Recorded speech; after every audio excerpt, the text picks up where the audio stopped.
Get it all out. That diarrhea, I mean. I Well can't ahead see of you, no brother. fissures.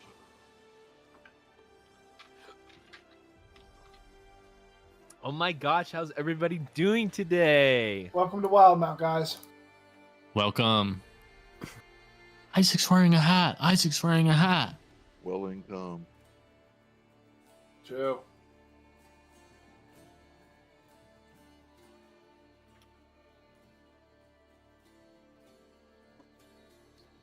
I'm good, everybody, in case you guys were wondering. I'm doing Thanks for letting us know. pretty well, Colton. Let's get this over with. Everybody ready? I'll go to bed. Yes. Yes, sir. Okay. Can we go ahead and have everybody pick up their D20? And this time we're going to place it between our palms. Because today I actually have a little something I want to talk with all of you about before we begin today's game. A little something I wrote up, just kind of registering all that we've been through so far. Today, I stand before you, humbled by the radiant tapestry of life that weaves us together in its infinite grace. In our journey through this world, we traverse valleys shadowed by trials, yet we are never forsaken. It is in these valleys that we discover the strength bestowed upon us, a strength that empowers us to rise, to aspire, and to reach for the light that dispels all darkness. Consider it, if you will, the beauty of the dawn. How remarkable is it that after the darkest hours of the night, the horizon whispers promises of a new beginning. This is the divine cycle of renewal, a testament to the enduring hope that guides us forward. It is a reminder that even in moments of profound darkness, there is a light that awaits us, steadfast and sure. Yes, beloved, I speak of the journey of Jesus Christ, our Savior. His life, a beacon of love and sacrifice. His death, a testament to the depths of divine love.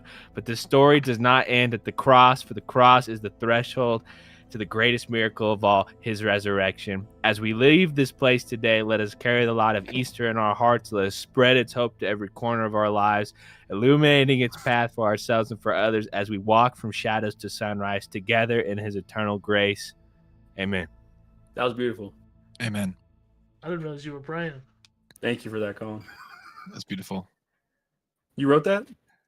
You definitely wrote that. I'm That not, was beautiful. I'm not gonna lie, up until this moment, I didn't see Colin as a religious man. And so, with that, we will begin today's episode 24 of our Tales Foundation. God. Episode 24, The Dawn After Dusk. On this blessed Easter risen, he is risen. He is risen indeed. Hallelujah. All right. Hallelujah. The last time in our Tales of Foundation. Play a little Minecraft music. Our heroes, you guys like that? Our heroes. I've been thinking about that all week. Our heroes within the city of Fort Capstone, the last bastion of humanity before siege of Protunheim. Our six heroes. Gaius, Akuji, Venric, Redulus, Tormund, and Goran had stood against the undead and demonic horde that stood on the western side of the walls, fighting against Sabias Detramor, the minstrel of the Insong, the cleric and high resident of Theroth, the undead king, the god of death in this world. Defeating Sabias, pushing back the undead, they realized the creatures that wriggled within the undead remains were the same fiendish bombs that would explode and ignite the area. And trying to push them back, they successfully utilized the creatures, growing them enough to damage the undead hordes and demolish a large quantity of them as they were piling over the walls a la World War Z. In Huh? a last-ditch effort, our High Cleric, the First Hand, Goran, stood atop the parapet of the wall of Fort Capstone, and as the explosive white light overtook the surrounding, vaporizing undead and human and people alike, reached out to the divine god Bahamut and tried to repress the energy. An unsuccessful result in this moment led to a final breath releasing from the High Cleric's mouth. As the wave of explosive damage overtook, Goran's life was dissipated. Alongside that, hundreds of soldiers who were not fast enough to escape the walls, and our own liberator, Tormund. In a final moment between a soul of a devout cleric and the god of law and order, a final wish was held. Unbeknownst to the rest of our heroes, it seems as if Goran had been hiding something from the rest. A series of tears or pearlescent magical artifacts gifted to him by the god Bahamut. And their only purpose was to act as a backup energy, divine conduit source. As the gods were devoting most of their energy to Vasselheim, Goran was tasked that he would only be able to bring something back to life 3 times. 3 pearls, 3 vestiges of power, and only 3 means of resurrection. 1 utilized earlier left 2 remaining to Goran. And in doing so, his last pearl, 1 pearl, was gifted to Tormund, whose soul began to fade. As Goran looked out across the battlefield, saw the little blinking embers of souls. 3 of them stood out brighter than the rest. That of Akuji, Tormund, and Gaidas. Tormund's soul faded from this realm, and Goran breathed the breath of life back into him. With 1 pearl remaining, the dragon, the silver platinum god, gave 1 final option to the High Cleric: to bring himself back, or to protect the rest of those soldiers that perished along the walls. And Goran, in his final moments, reacted as he had since the beginning of the campaign, that his job as champion was to protect all those that lied under him, and gave up his life. His soul lost no afterlife to go to in this moment, but a smile as he passed on. The damages from the explosion were immense. The walls severely damaged, holes riddled across, leaving openings for undead and demonic entities to arrive as our characters were knocked out for several days. But in that meantime, it appeared as if no interceptions, no infiltrations had occurred, and the forces seemed to have retreated even further from the damaged walls. Gaidas and Akuji took over command of the city over the 1,500 souls that resided here, while Vinric and Tormund recovered from their injuries, leaving Redulus missing from the battlefield. As in his story, as he plummeted from the tower trying to rescue his dragon Baragra, successfully allowing her to escape her chains and fly, instructing her to fly to the coast where a ship would be waiting for her, he was impaled by the intimidating foe known as Wrath. Locked and trapped, several days of torture beget the Fleet Admiral. Carving of skin, the removal of limbs, fingers, and the apparent and unknown insertion of more crystalline shards into his skin, forming this prickly pear-esque protrusions from his skin. And somehow, in some way, Redulus was released from this torture, wandered through the dead man's land, the crater that now resided along the walls, and arrived back in Fort Capstone. With Vinric now successfully on his feet, as well as Tormund, who was attacked while he was unconscious by another undead creature. Our heroes had finally reconstituted, gathered themselves, and now only missed the High Cleric, whose footsteps seemingly were discovered by Gaius within the crater, leaving a perilous mystery up in the air on what became of the body of Goran the First Hand. As the heroes gathered, Redalus remained unconscious, and entities fluttered in the sky. Small flying creatures from miles away slowly descended upon the city, and atop them, these large, giant aviary creatures, large birds, eagles, hawks, owls, and led by a large, giant raven. Gleaming plate armor. This roaming band known as the Hallowed Harriers from Vasselheim, a mercenary-like group with devout devotion, a hit squad SEAL Team 6S Paladin group, descended, led by a female figure known as Azadela Heinrichs and her seemingly very twin brother, Halton Heinrichs. These figures were requested to aid in your endeavor by the Primus, who they referred to them as their brother, Abaddon Heinrichs. This revelation was met with a little bit of confrontation, as Azadela had a leading demeanor and her brother is kind of a bastard. They sniffed something out of the air, some disturbance, this magical stink, roamed to the temple of the undead, of the god of death, Theroth, dragged out the father who had resuscitated Goran not even a day before, and cut his head clean off, declaring that they had severed this connection to this hazard you had had within the city.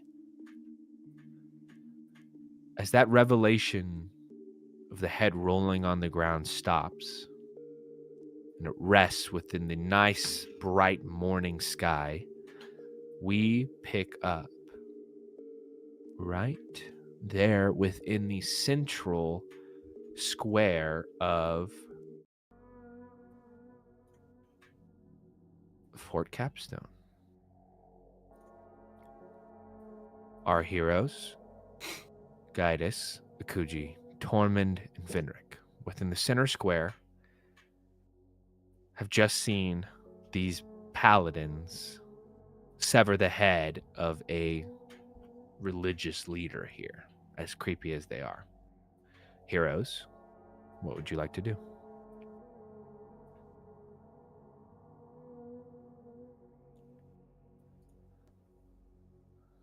Oh, sorry, wrong map. At this point, Akuji's still here.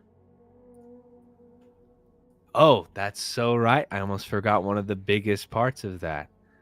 After being confronted with this, head visor Kujiaita walked forward, declared that they would find out what is going on, and cast a 7th level teleport, vanishing to Vasselheim. And we will deal with that soon. As that magical runes emit, there's a wisp of dust on the ground as Akuji's form vanishes, and a little snap within the air, like this electric pop.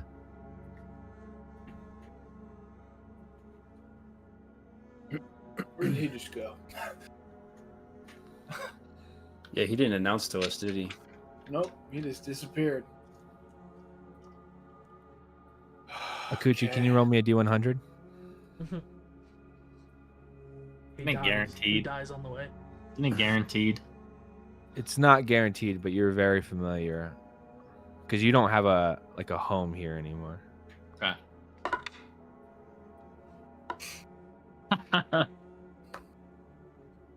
Hold on, dude. Well, it's either 101 or it's an 11.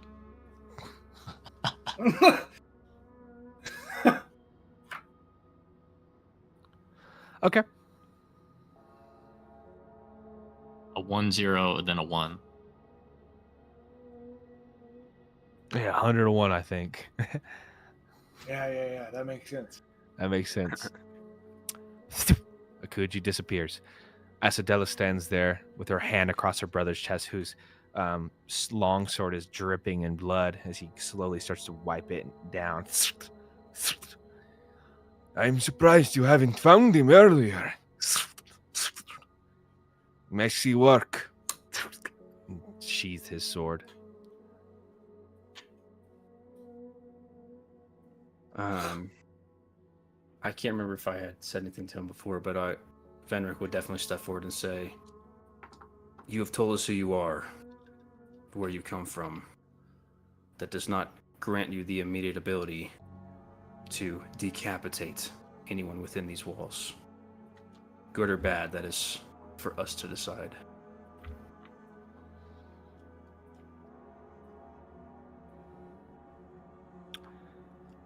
If you would like me to bring them back, I could try, but I'm afraid he's already forfeit.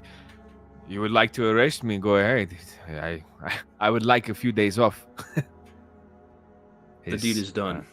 I'm not going to debate you on that. Just understand, it won't happen again. Azadella speaks up and she says, "Yes, and I will ensure it doesn't happen again. But as brash as he was, my brother was correct. There seems to have been some connection to this place, and this thing, fiendish-like energy was permitting from it. But I understand you're all on edge from all of this. I will make sure," and a deathly glare goes to Halton, "this does not happen. Now please, we came to discuss, to help." And this deathly stench, do you smell it on myself?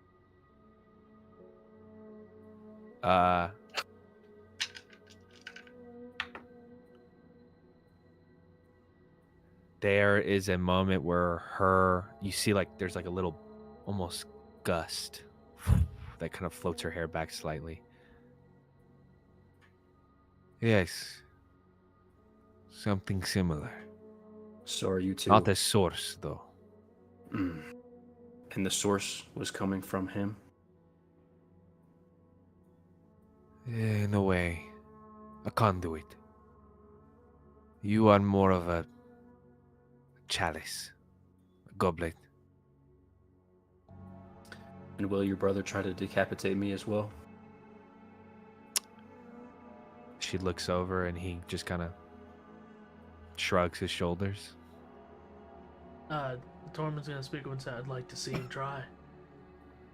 And I'm just staring at Halton. He just kind of crosses his arms, loud clinking of armor. Kind of a smile creeps across his little scarred face. Brothers of Abaddon or not, we will put you in the ground. He does a bow. My sincere apologies.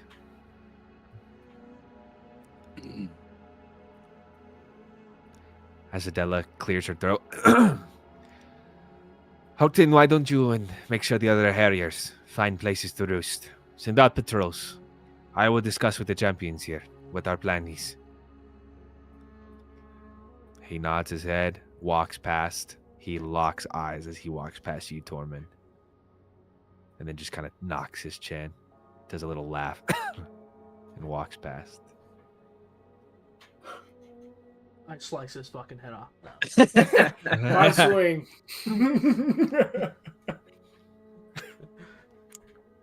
Well, please, tell me of your supplies, everything you've endured, whatever information you have.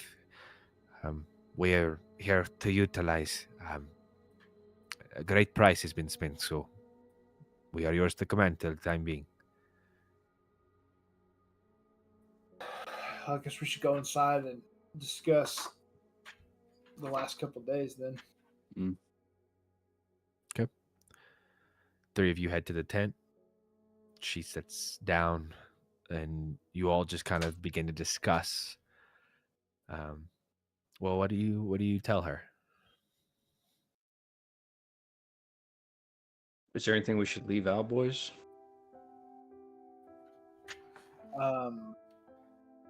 I wouldn't tell her anything about the cave. Please tell me about that. Why are you saying it all out loud? I would like to know about that. I believe, aren't we still linked, Yes. bonded? Even So with him not being there, telepathically, it stays up. Oh yeah. yeah, For an hour.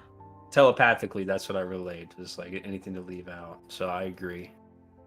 Everything before the battle. And just remember, like I don't trust any of these people from Vasselheim at all. So I don't even think know whatever what we- Vasselheim is.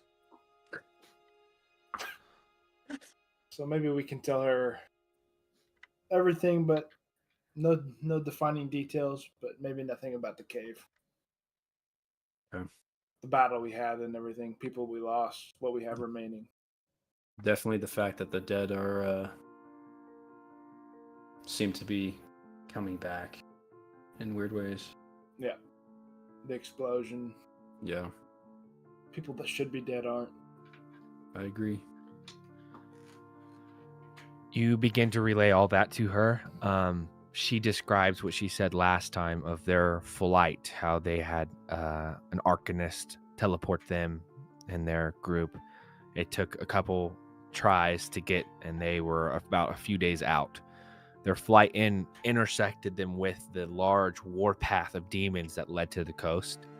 And she saw them retreating, some of them disappearing back into these enormous pyres of fire, just walking into them and disappearing. She mentions that as they got closer, they could, their senses, their abilities allow them to depict things that aren't celestial, that have an evil-like nature. And they picked up the scent of these demons from the abyss. But there was some other scents they had never detected before. This like kind of rotten odor, this aura that permeated, splotched out through the army. And as they got closer, they felt it stronger and stronger until it almost like cut in half, just randomly, while they were on their flight path in. And then as they got closer, she kind of tells you, well, that makes sense. This new form of undeath is returning to life. It does have that kind of signal to it.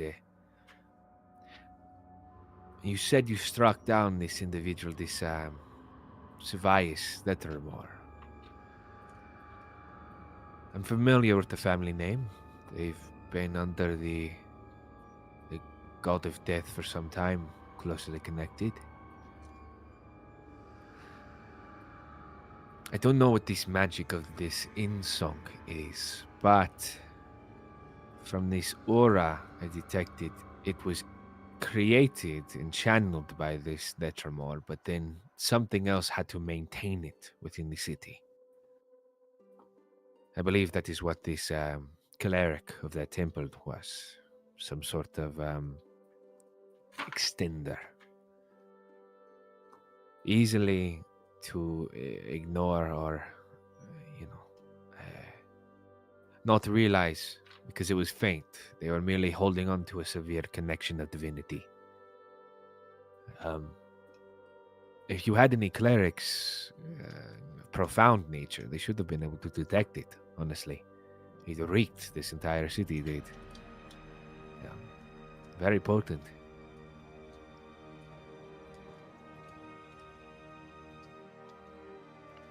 Only would have been one of us, and he must not have caught it. Well, it's dealt with. I think you had the harder end of the job, though, taking out this individual. As far as I know, if this undead curse still remained, when my brother chopped his head off, he should have still at least resembled a little bit of life, so that bodes well. It also probably means that we can bring forth armies to this place. If we don't have to worry about supplying the enemy with more bodies, as you said. This agreement, though, between Theroth and this demonic army is concerning. Have you talked to anybody within Protenheim or Vasselheim about this instance? We haven't been able to leave or contact since we've been here. No, we don't even know if things are good at Protenheim. Well, with the armies retreating, we could probably sacrifice a few of our mounts and get you all to Protenheim if that is what you desire. Some of us could hold up here, maintain this place. I would very much like that, speaking for myself.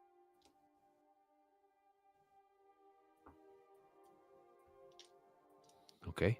With all due respect, your brother tasked us with holding this fort at least for a week, and we're almost there.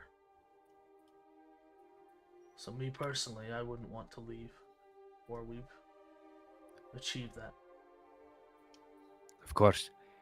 And not to be disrespectful in any way, but you all look ran down. It's an offer that remains. We will remain here for at least a few months. That is what Abaddon has provided payment for, so we are at your discretion for anything you need. I'll have my men on rotation, a flying patrol around the area, and we can send out a couple of scouts maybe within a few days, track the army's movement back to the coast. But as I said before, it looks as if they've reduced their numbers to maybe 100,000 or so. They're more sparsed out, and it doesn't look like they're pushing forward. I'm surprised that they hadn't pushed further into the city. With their numbers, they could have easily taken out that wall without this whole undead nature. So, and she eyes each of you, and there's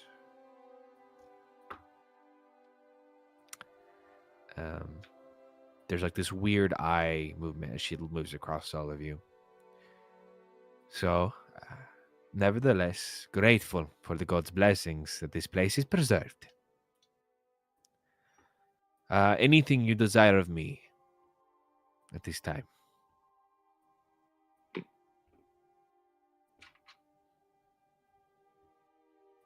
Other than keep your brother in check, coordinate with my men to make sure that everyone's receiving rest as well.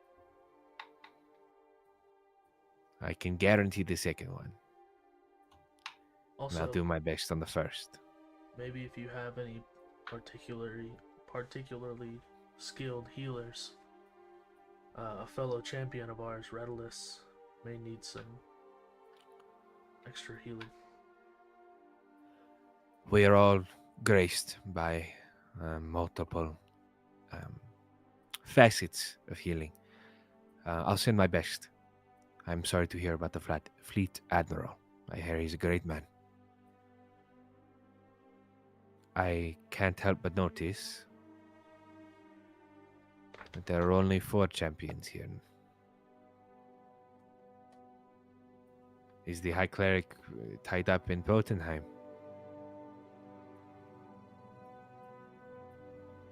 The High Cleric, as far as we know,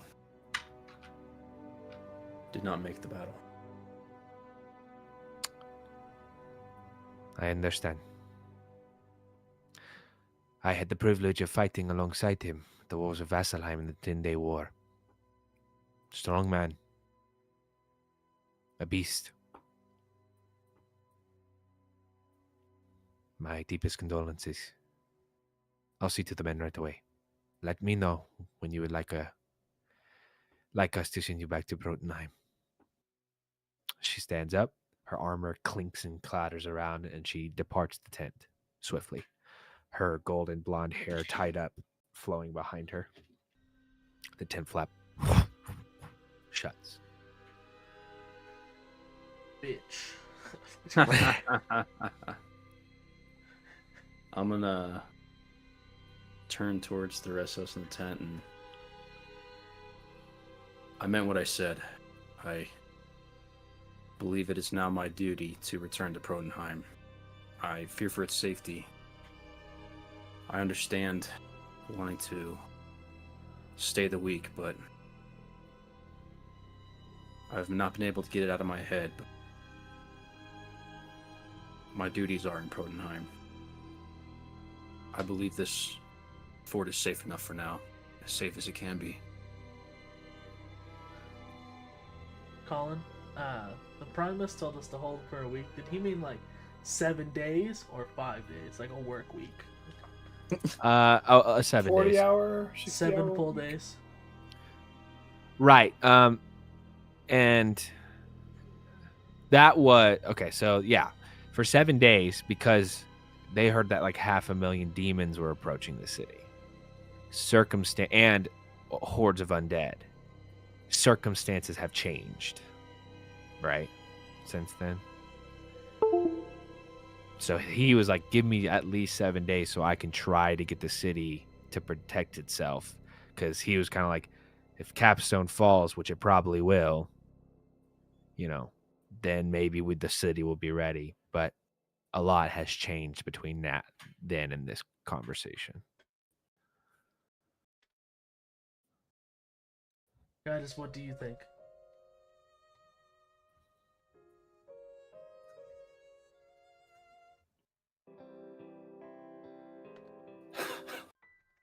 I think that they're here for what's beneath the city.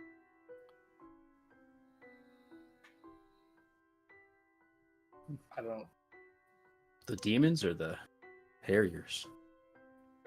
know that cavern that we went into. I think that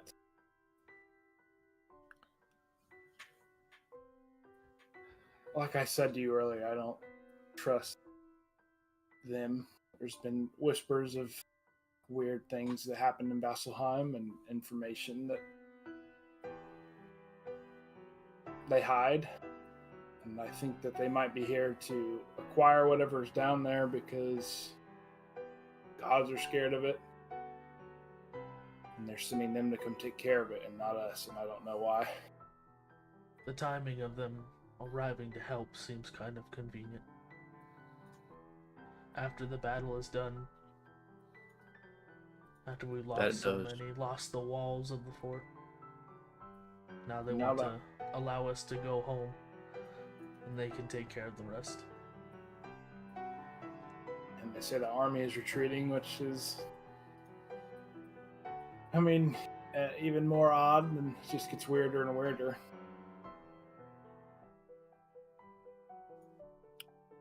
I almost want to go back down there and see if that's changed. But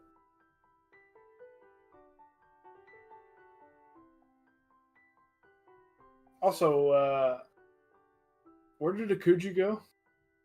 Yeah. That man doesn't tell me anything.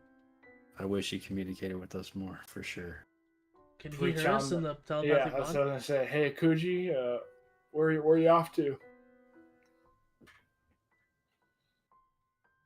I don't know if it's like I'm there already, wherever I'm going, or Okay, we will pick up as that mental message goes out of the brain.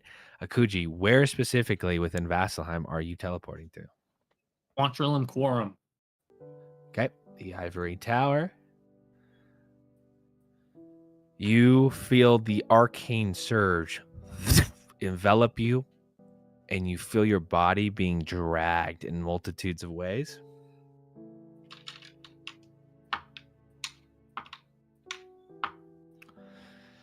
Due to the arcane interference that you've already recorded within this area of Fort Capstone, literally in the center of it, your teleport veers you off target, and you feel yourself butted against a bough of trees and leaves.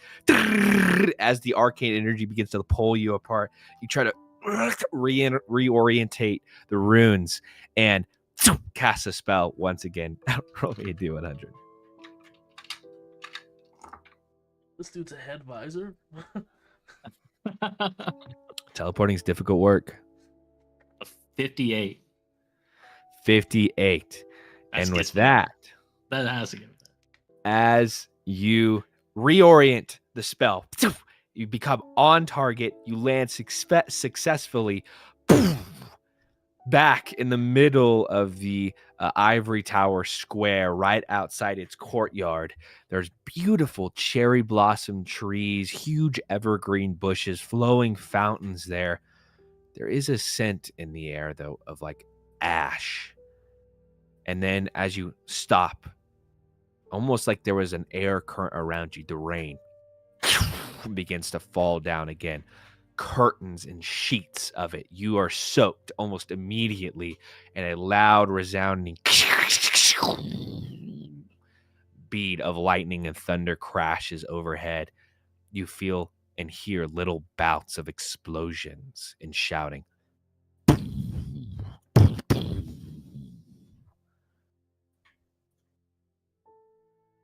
It is very early in the morning. The sun hasn't even fully come out into the skyline yet, and there's a thick overcast here, but you're outside of the tower door. Is the sounds of explosions like off in the distance, or is it happening pretty close? They feel very distant, but Okay. enough that like you can feel them in the ground too, and it kind of makes your rib cage kind of echo a little bit. Okay. And I'm assuming, I don't know, is that maybe where the smell's coming from? The ashy smell? Yeah, you can infer that. Make me a investigation check though. First roll of tonight. It'll be a 26.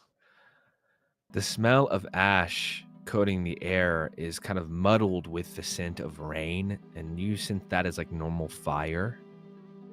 The explosive noises that kind of compound the ground impact, they are not frequent. There will be like one, and then 30, 45 seconds later, another big one, and then like a patter of 3 or 4. They are infrequent, and you can't really bog down what they are, but they kind of sound like almost like footsteps, or like there's like a rhythm to them. There's like a like this weird rhythmic nature to them.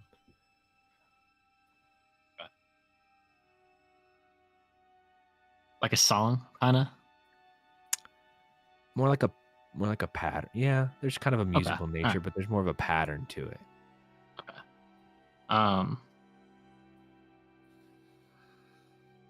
I think right away I would just I'm gonna go into the tower there, looking for Ezra.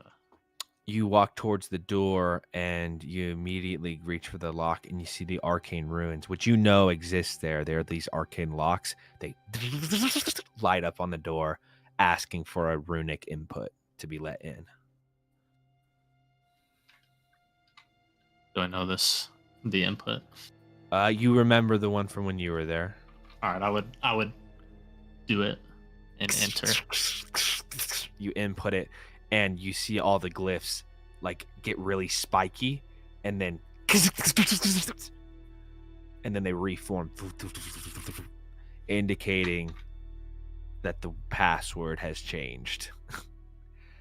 And you What I see a little know- message get scripted beneath where like this arcane lock is, and it says, "Nice try, changed them. Ezra." I would just shake my head at that fucking bastard. And would I know another way in, potentially, or You know this. The only possible way would be to like go up to one of the balconies, which are probably like 20 or 30 feet up. But those you do know have locks on them as well, arcane locks. is there they're like a doorbell, like a kind of situation? Yeah, there is a doorbell. There's a little arcane glyph stone that's near there that you know if you push it, it'll alarm somebody. I'm a ring that. Like a bell, like a gong bell getting emanated out, and you wait for a second, and you hear the door. And you see this little gnomish man comes out. His bushy eyebrows are so thick you can't even see his eyes at all. They're just like hung over, and he has this big bushy beard down the side. He's got a nice little kind of beret hat on.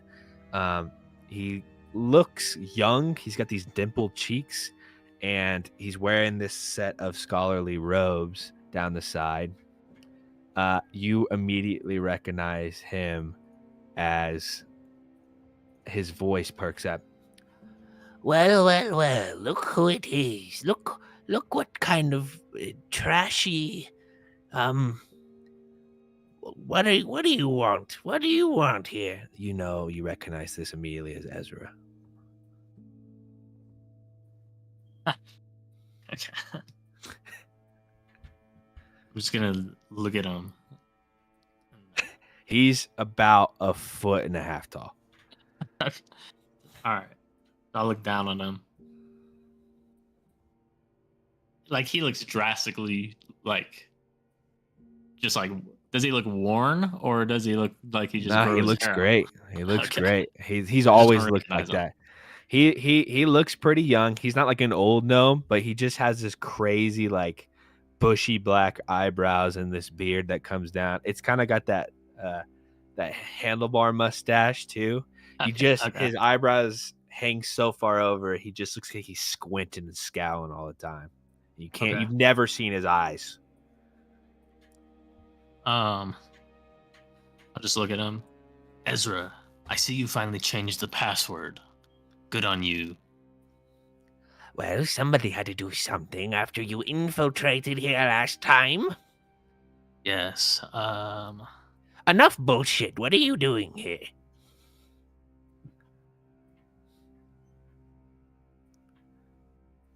What is your business with the Hallowed Harriers? I see somebody's a little upset that I've mastered the art of teleportation before you. Well, you're not coming in here to steal my secrets, you thief. Good day. And he begins to slowly shut the door. I would just put my hand there. Ezra. Easily you stop it. Hey! Let go of the door! How do you think I got here from Fort Capstone? I don't care. Leave me alone. You think you've discovered teleportation before me? No. I've mastered it. Because I've specialized in conjuration, whereas you are a jack of all trades. I can do whatever I want. This spell can be that. Some of us are studious, remain in one school of magic, like I said earlier. Well, that is exactly why I'm here. There are greater things at play right now than our differences. Why did you send the Harriers to Fort Capstone?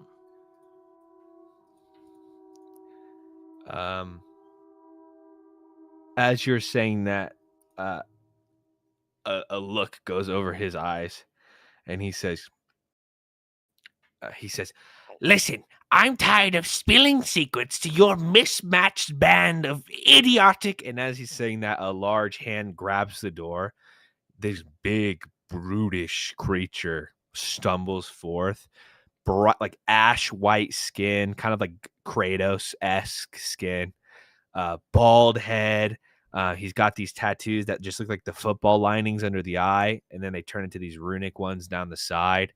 A Goliath type man. He comes forth and poof, impacts it, puts it on the door. Says, "Ezra, are you not going to allow company in?" He looks down and he looks at you. You remember this to be when you were here. He was younger at the time, a little bit smaller, still this hulking like 7-foot creature. But this was Tara.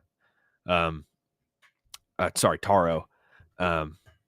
one of the apprentices at the time. You see now he's wearing these robes that have cut off sleeves.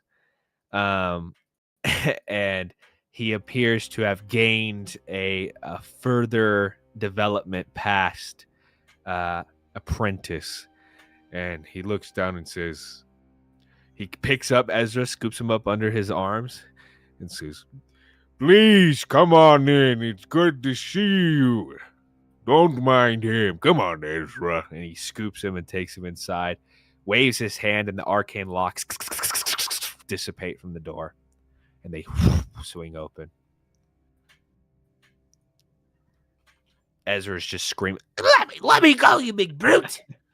And you see little bits of lightning shooting out of his fingertips. I would follow them in and then just make a comment like, Taro, how much you've grown. Good to see you. Though I wish you still would have came with me. Oh, I've done quite well for myself, but you know me and Amir, we never really got along too well. If you take my word for it, he's kind of a blowhard, but I've done pretty well for myself here. Yes, you and Amir did have your differences, but let's go. He leads you through the tower to the first floor, just a nice little salon, large bookcases across the side, a braising fireplace, a little bar set immediately with tea and like a tea set. Taro snaps his fingers, and you see coming out of the walls, like made of the books and the paper and wooden shelves, are these little golems, maybe like 2 or 3 feet tall. They all have the same kind of tattoos along the eyes and stuff. And he says, "All right, you three, go ahead and make us some tea." Snaps his fingers again, and you see like the ground manipulates itself, and another golem made of like the cobblestone of the earth comes out, and he says, "And you, go back into the closet and see if we can find some dry clothes for our friend here." You see Taro enacting his like mastery over and like enchantment and the elemental creatures here. He sits down on a big couch and says, "All right, Ezra, are you gonna be kind now?"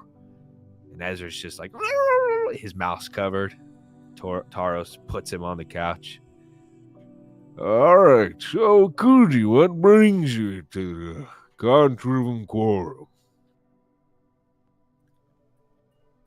Am I getting the sense that like Ezra just is not in charge here?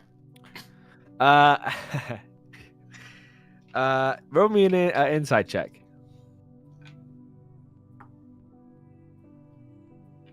It's gonna be a 18. You know, with like the work dynamic, Ezra technically is like the highest ranking wizard within this order, and was when you were here. You notice that Taro just doesn't care, and it's actually kind of like unnerving to you that he's like manhandling him at this moment. As he sets Ezra down, Ezra, "You big brute, never touch me again, or I'll split your atoms into 1,000,000 places across Foundation." Taro says, "All right, settle down. We have company. Please, I want to know what you've been doing, Akuji. All your spells, your innovations. Maybe we could share some tips between each other." Yes, we definitely can. Perhaps you can come visit me in Protenheim sometime soon. I wish we could, but with the war going on, most of our resources are exploited for the time being. Then perhaps I will have to bring you with. Should you be up for it? He looks down at Ezra, and Ezra looks at him. There's a quick glance between the eyes, like a noticeable, like private, like emotional connection. And you see Tara looks down and goes, "Yeah, I don't think that'll be possible, but I appreciate the offer." And you see the two little golems made of they literally just look like a texture, like a golem, but with like a texture of a bookcase a la Minecraft. They walk over, put tea down, put the glasses down. Taro takes one, swings it, swishes it, puts it down, says, "Well, I have business to attend to. The wall needs reinforced, so I'll be seeing you all soon. Akuji, pleasure to have you here. Try not to destroy the tower too much, you two. I don't want to spend too long reinforcing it again. Advisor, pleasure to see you." And he lumbers out of the hall. Ezra just looks at you, glaring, hasn't even touched their tea. Yeah, I'll look back to Ezra, and I'll just ask, what's going on with your walls? Why are you needing to prepare or to fix them? Did something happen? Yes, something small, maybe. Obviously, your mind hasn't grown enough to know what's outside of the 2 feet between your eyes, so I'll elaborate to you. The Titans have assaulted Vasselheim, and have been doing so for some time now. And we've been requested at the Divine Pantheon's request to aid in the defense of Vasselheim. What have you been doing? Unfortunately, I think dealing with a similar issue. Yet I think we're on the forefront of it. I don't think what's happening here is good, though. I need to know why you sent the Harriers to Fort Capstone. I didn't send them on my own request. They came and made payment. The Dawn Marshals approved it, and I sent them. Simple as that. Twice, might I add, in one day.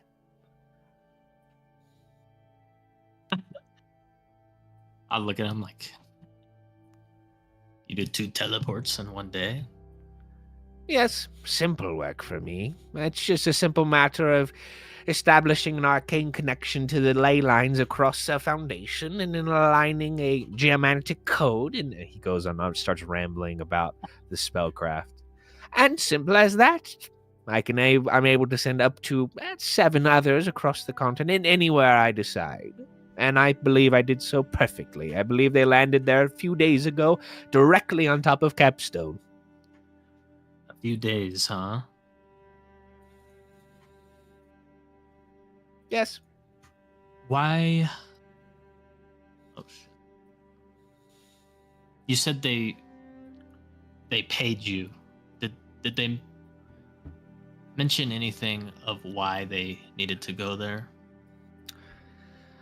I didn't really ask, but as far as I was concerned, they had received assistant orders from some hubbub over in Protenheim. I don't know what your governmental heathen like. I don't know what you do over there, if you even have a government or whatever, but a request was sent and they answered, and I beautifully swept them across the continents. Now, why are you here? I'm here on the business of saving the world as we know it. Here we go again. There's always some big evil that you have to find and this take apart. That's why you fall behind in your studies. Fall behind is one way to put it. I would put it differently. So you have overflowing disciples and various students at your illustrious college. I don't even remember. What do you call it? The heretic, the idiotic. What is it? Your college is called? I'll just look at him and say, I think we define success differently. Now, some of us actually like success. Go ahead. just kind of ignoring his jabs. Yeah, like, would I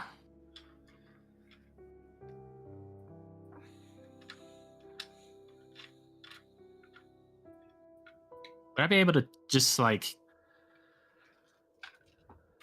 I don't know, get a would I be able to just like tell if he's telling me the full truth kind of about the Harriers? Insight check. Quick vibe check. It'll be Vibe check. a 20, dirty 20. Nice.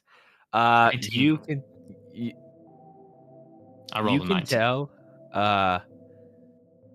Ezra doesn't play a lot close to the chest. And if it does, it's very important. In this moment of reading his like jabs and stuff, you can tell that he's telling you all that he knows because he doesn't care what you think. So he's just like, yeah, they came and they paid me and I sent them away. That was it. Why are you here? I hate you. I hate you. I hate that you're here. The way you sip tea is disgusting. If you could read his thoughts, it's like, the way he talks is bleh. Okay.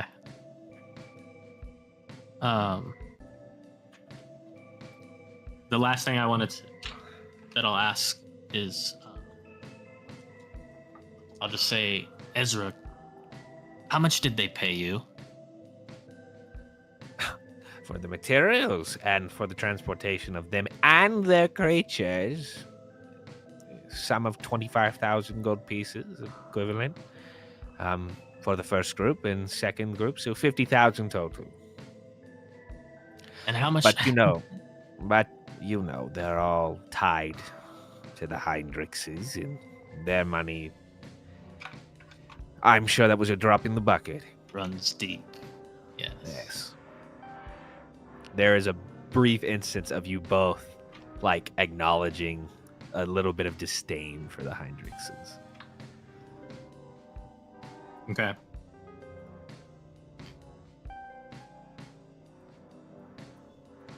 But Ezra, I must attend to other matters. yes, please, I don't want you here. I want you out of this tower now, please. Go. And he stands up. But be expecting me. With pay. Make a persuasion check.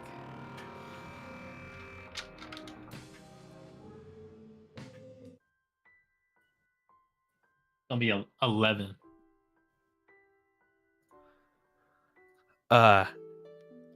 He just kind of nods his head and says, I don't want your money. Whatever magic tricks you do on the street to afford your little joke college, you can keep. Please leave the tower now. And he starts scooting, pushing your ankles. Please get out. Get out. I'll just say, I can pay you in some other way. And then I'll leave. Whoa. Koji. Wait a minute. Whoa. Listen, we're friends and everything. We're No, he doesn't say that. He does. Whoa, that's crazy. All right, now get out. And he waves his hands, and a large arcane force pushes you through the doors and slams. And then it opens slightly, and he says, and I'm not like that. When this slams shut again. And you are back out in the cold, wet rain of Vasselheim. Okay. As you are out there meandering around, you get this psionic message in your brain from Guidus saying, hey, Kuji, where'd you run off to? Immediately, I'd say, I'm in Vasselheim. The Harriers are not there. We're not sent there. They went there themselves. They actually paid. They pay to get there. I don't know what they're there for exactly, but regardless, I think you should protect the caves. Can we all hear this or just Guidus? I mean, all of you. Well, I guess Yeah. I I think it's I think it's like a group radio channel. I don't think you can single people out with this spell. I don't think so. They said that the Primus, 10-4, good copy. They said that the Primus sent them here. Yeah. When did they say that they left? They left. Oh yeah, that's the other piece I would have added. And they left. They arrived in Capstone days ago. Well, I think they were off course, though, is what happened, right? You know what they told us? That's what they said. That could be true. They had to fly here. They were teleported there, allegedly. I don't know the full truth yet. I'm still trying to work it out. I don't know enough about magic to dispute it, so. Well, if it was anything like our teleport, it's a pretty rough ride sometimes. Yeah, I guess like if I needed to, I would give you the logistics of that. Like a teleport could go that way where they were veered off course. Right. So it's very possible, but I just don't know is more what and I don't obviously trust them enough to stick around and listen to them. Word. That's why I'm here figuring it out. Yeah, I mean, it happened to us, so it's not a real unlikely story, but even still. Yeah. And you said you don't know who sent them. I don't know if you were here before. They told us that the Primus was a brother and sister to two of them, and he asked them to come. I think I knew that already. I don't know. How long does this telepathic bond last for? For an hour. Now it's probably like half over. Colin, how long by flight would it take on the Harrier's birds to get to Protonheim? It would be slightly slower than your dragons, but not by much. So it'd probably take maybe I'd say a day. Okay. Or I think that was how long it took the last time. I thought it took like 8 hours. Half a day. Yeah. So I'd say it'd probably take like a full day. Full day. Okay. Yeah, like 18 hours about. But they're also armored birds. They're not like lean dragons. They're like full warrior mounts. While I'm on the headphone, or while I'm on the bond, Copy. I'll say, if you have a moment, ask Redulus. Tell Redulus I may need some coin. And that's kind of it. I don't know if he's going to be awake for a while. Yeah. Yeah. How long are you planning on being gone? Not long, We're but gonna need your help no matter what we decide to do. Ideally I can get back there tomorrow. But if not, I may have to meet you back in Protonheim. Couldn't you have your friend teleport you back here? You wouldn't know about that? Well, or would you? He teleported them. They told us. Then I would say, and why do you think I need money from Redulus?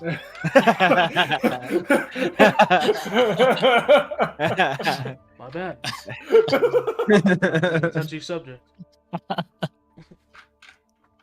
Not a great relationship. I imagine it being like an open mic situation where you could feel the tension. I'm gonna say out loud, not through the bond, since us three are in the same room. But gosh, wizards, man. What's up his ass? High tension over there. Magic, man. What are you saying? What are you saying? I can hear static. I can hear it's like a. I can see your thoughts. You're thinking of. Akuji, calm down, man. That's funny. Well, I guess we're gonna do some. Well, some of us are gonna do some snooping. So. Oh. We lost Isaac. It's Oh, fine, but shit. he's unconscious anyways. He's truly down. He can watch the VOD. He's just role playing really well. Yeah, he's doing a great job, by the way. It's So great. awesome. Well, what are we doing here? Akuji, there was talk of us possibly leaving back to Protonheim.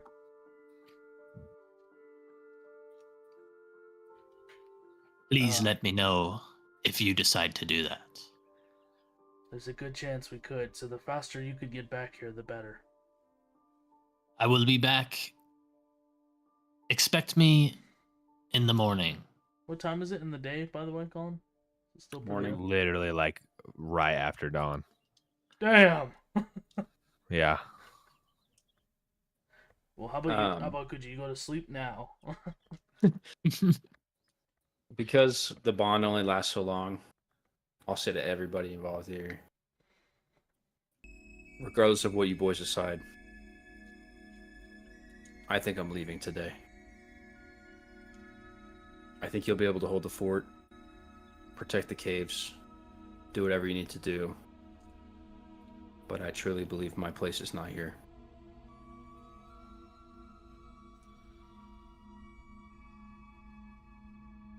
Besides,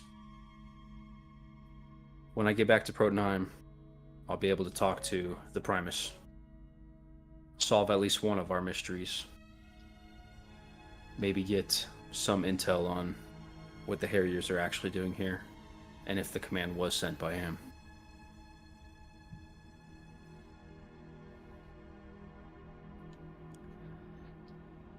Sounds great. How are we gonna know? Cross that bridge when we get there. A lot of stuff is up in the air right now.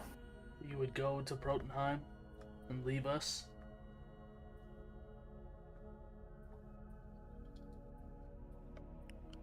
I left you boys a long time ago. I haven't felt like myself. And we all know that I'm no longer a champion. Oh.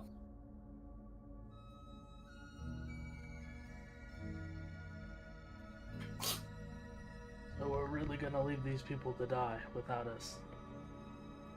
No. You're staying. I'm the one going. And I truly believe you're in full control of the situation. Harriers and all.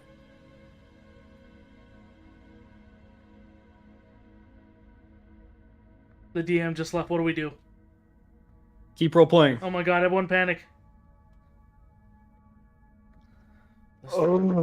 This feels like not the first time that we've sat here in a place of ruins and you've left. My fate is not even in my own hands. I, for once, would like to make a decision of my own accord. When we were to join Savias at the table, I tried to stay. You would not let me. Even when I die, something does not let me. Please, for this one time, allow me to make this decision for myself. My family is back in Protonheim. My troops, my soldiers, the Corps, back in Protonheim.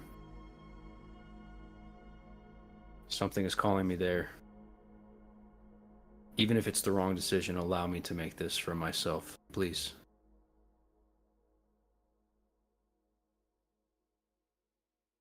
I understand. I forget how much you have to lose. I lost all of that a long time ago. So go back. I remember. And then I'm gonna leave the tent and go off on my own for a bit. That over the. Did I hear all that? Like, No, that was out loud. okay. We're just standing there fucking. Hello? Guys, Guys, it's been a long... It sounds like somebody's... I'm gonna look at Gaddis. Guys, I feel like there's been mistrust between us before, and I know you have tinkered in some of my secrets. But I do believe that you were chosen for a reason.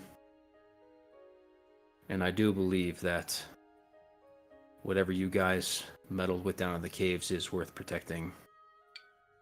So I trust you to defend that. And please, look out for the troops that are still here.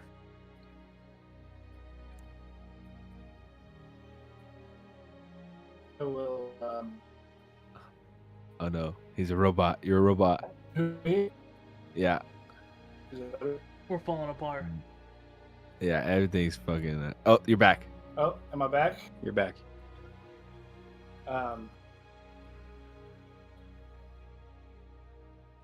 I don't know the fate of any of these people here. I don't think there's any way for us to know. I just think whatever's in that cave is most important.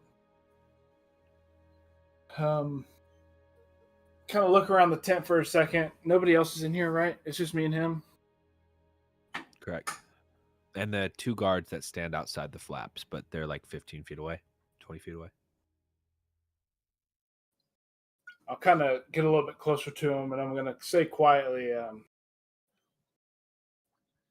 I've got a feeling you won't tell me, but what's the purpose of that city? Do they have a part in this war?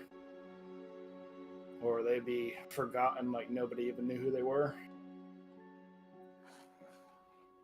That city, if it exists, might be the saving abode in this war. Is that your secret? Till your death? Or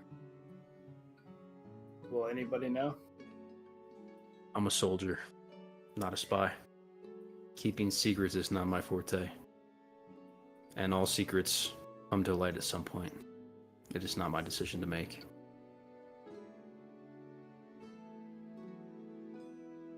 At least tell me, are the men that I sent down there dead? I think you know the answer to that.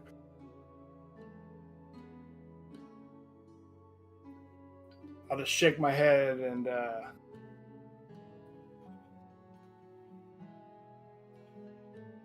my job comes at a heavy price.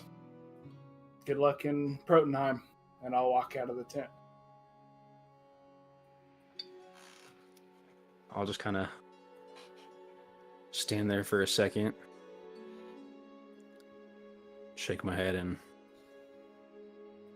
go look for the leader of the Harriers. As the day goes on, the celestial solstice begins to unfurl through the sky. The morning fog and dew begins to sparse out, and you can see in the distance, in the middle of the day, two bright, radiant spheres, one of silver and one of red. Two moons of foundation, Katha and Rhodus. In the middle of the day, they appear, and almost like that of an iris, the white of Katha, and in front of it, the smaller red ruddied moon. And there is this electricity in the air on the day of this solstice, and even more so here in Fort Capstone. As the day goes on and hours pass, Vinric, you meet with Asadella. A discussion on a rapid transport to Protenheim. She agrees. Yes, of course, we'll have it as the fast as we can. If you would like, we can have someone accompany you. I will join you if you would desire it. No. Everyone else is going to be more useful here. And also, if there is a way to de-armor the bird to make the journey faster, and if the bird understands that it needs to return back here with a message, that would be greatly appreciated. You can take mine. Ravina! The little whistle comes out of her mouth, and this raven crackles. She's smart, fast, and she'll know to return after the day's journey. Here, I'll teach you a couple of the signals, how to turn and fly, and such as that. She shows you a couple routines, strips off some of the armor, says, "All right, may the winds carry you." As I mount and I'm flying away, I will send to the group chat. I'll say, I will attach a message to this bird to return.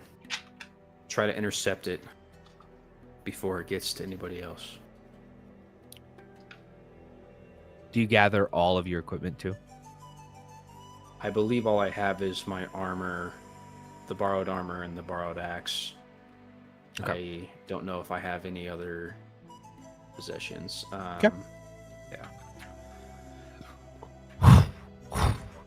The bird takes off, and Vinric flies back to Prodenheim. Tormund, after you leave the tent flap, what are you doing? Tormund would go to like his own like separate tent, just to be alone. You have a room in that tavern that you guys had spent the night in a few nights ago.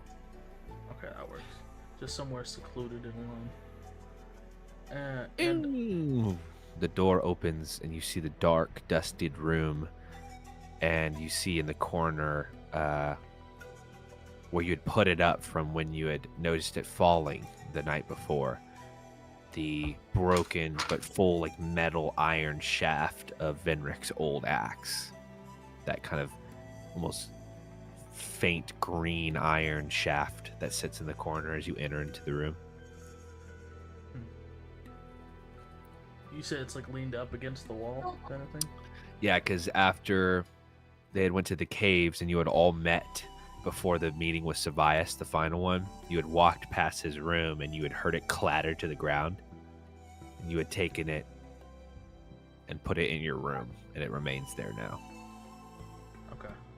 I guess I grab that when I come into the room. And then if there's like a little area where I could sit down, I'd look at it. And it still seems like it's not doing anything weird, like I suspected when I heard it fall. What are you doing with it? I'm just looking at it. Never really had a chance to sit down and take a deep look. You take it, and you just kind of hold it, and as you spin it, you feel like you see a little bit of scratching on one end, and you turn it in one direction, and your door slams shut.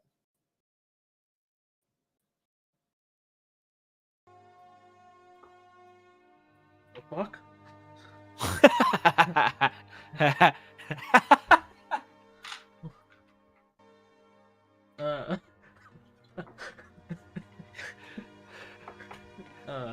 I'll try doing it again. Shit sucks.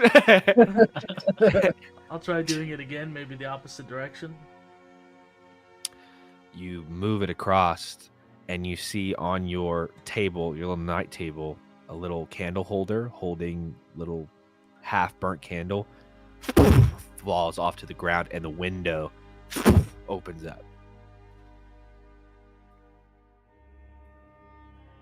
Is it like pulling in a direction or anything like that, like in the cave? Make me a Constitution check. Okay. 11. You don't feel a pull at all. In fact, you feel like the opposite. A push Yeah, you could say that. away from a certain like direction, or No, just like when you move it, there's this weird like pushing, like rubbery pushing feel.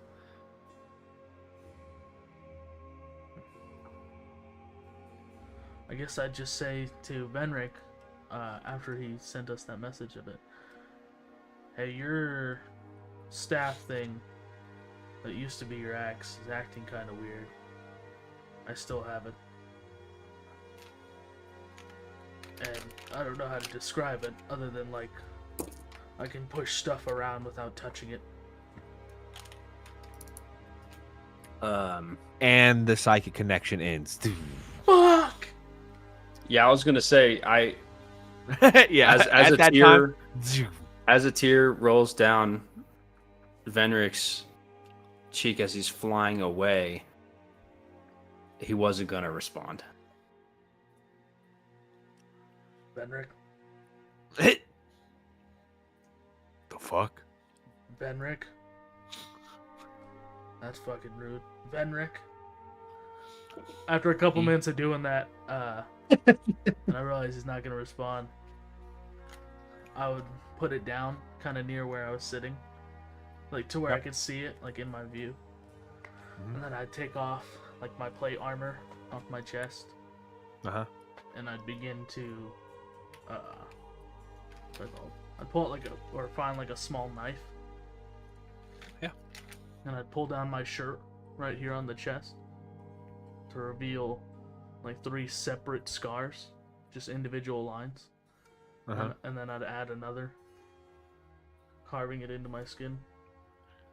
And as I'm carving it in, I'd like to summon these ancestral spirits that I keep. And I'd like to try and make a 4th.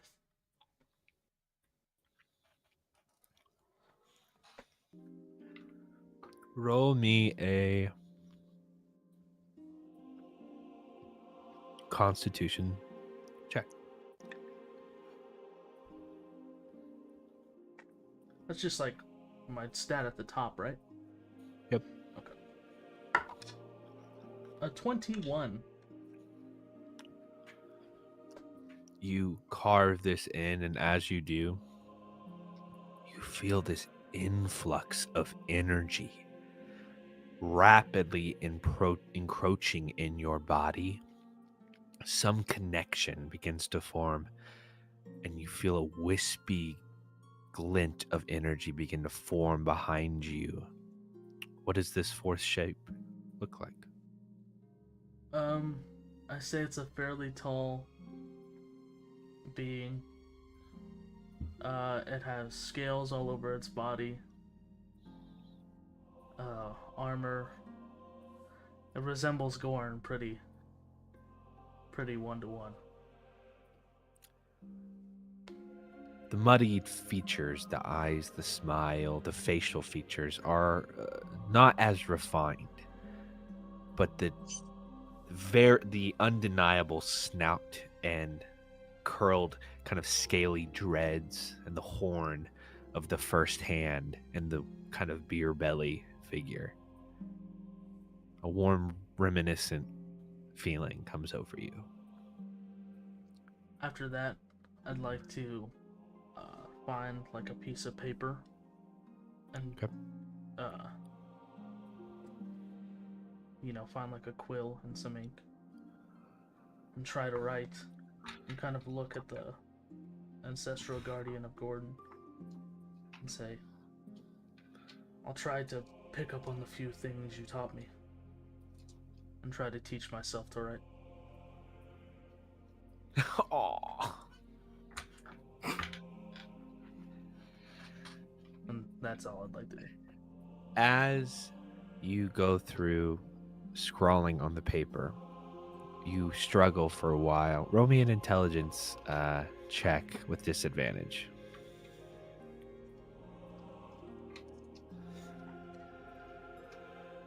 An 8.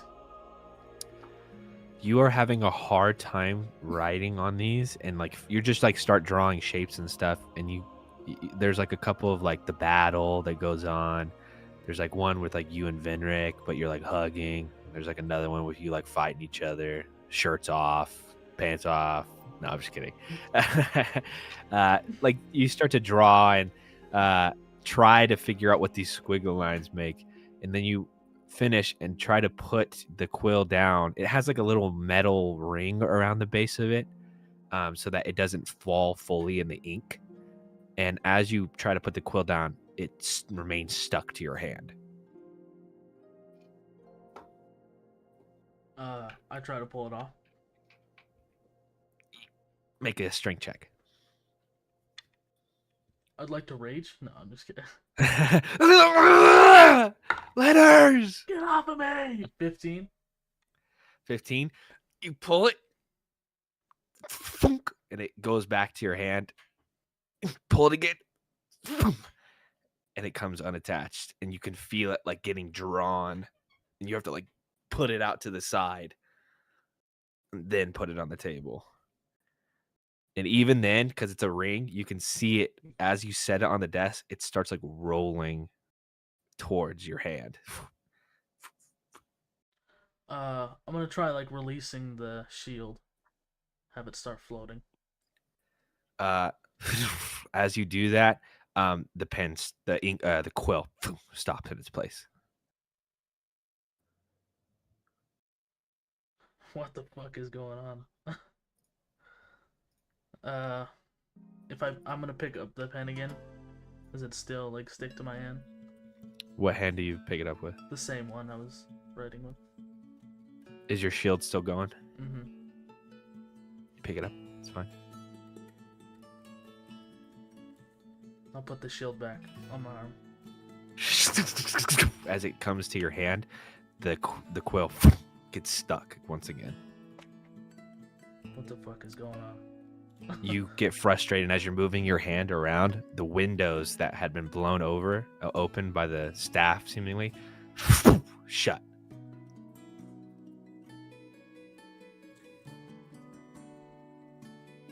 Yeah, that checks out. I'm gonna continue trying to write. Tormund goes through the rest of the day learning how to write. Guidus, what are you doing? I want to learn how to read.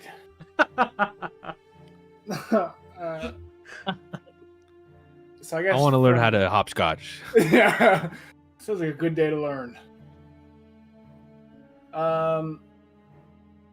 He probably after like the interaction with Benric, leave the tent. He does. Well, did these people that just showed up? Do they kind of already have a place where they're setting up, or? They have picked on the northern side of town. There seems to be an old training ground that's like a wide open pavilion. And they've picked a bunch of stables that had horses there at some point and are posted up there. Okay. It's like right here. The big building.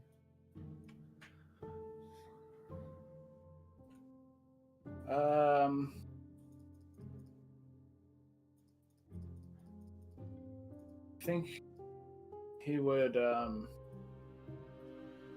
probably start walking his way towards the cave, trying to stay out of sight. Okay. I'm not even gonna have you roll me a stealth check. Nice. There's no way. Goddess is gonna go down there and he's gonna go check in the bottom of that cave again. Okay. You arrive at the mines. Go ahead. I think he's just frustrated. The guy who always has the answers or information. It's just been weeks of confusion and. You descend down the mines, down the ladder, and then arrive at the wide chasm that you originally entered in with Tormund's strange light show. Descend further down till you reach the drop-off. Do you have a torch with you? No, but I do have dark vision. Okay. As you arrive at the drop-off, you notice a strange kind of scene here. The rope is still remained there from the figures that were there. But you see at the edge, there seems to be where there was just a clean cutoff, like in the middle, there's this strange like box or cube near the ledge.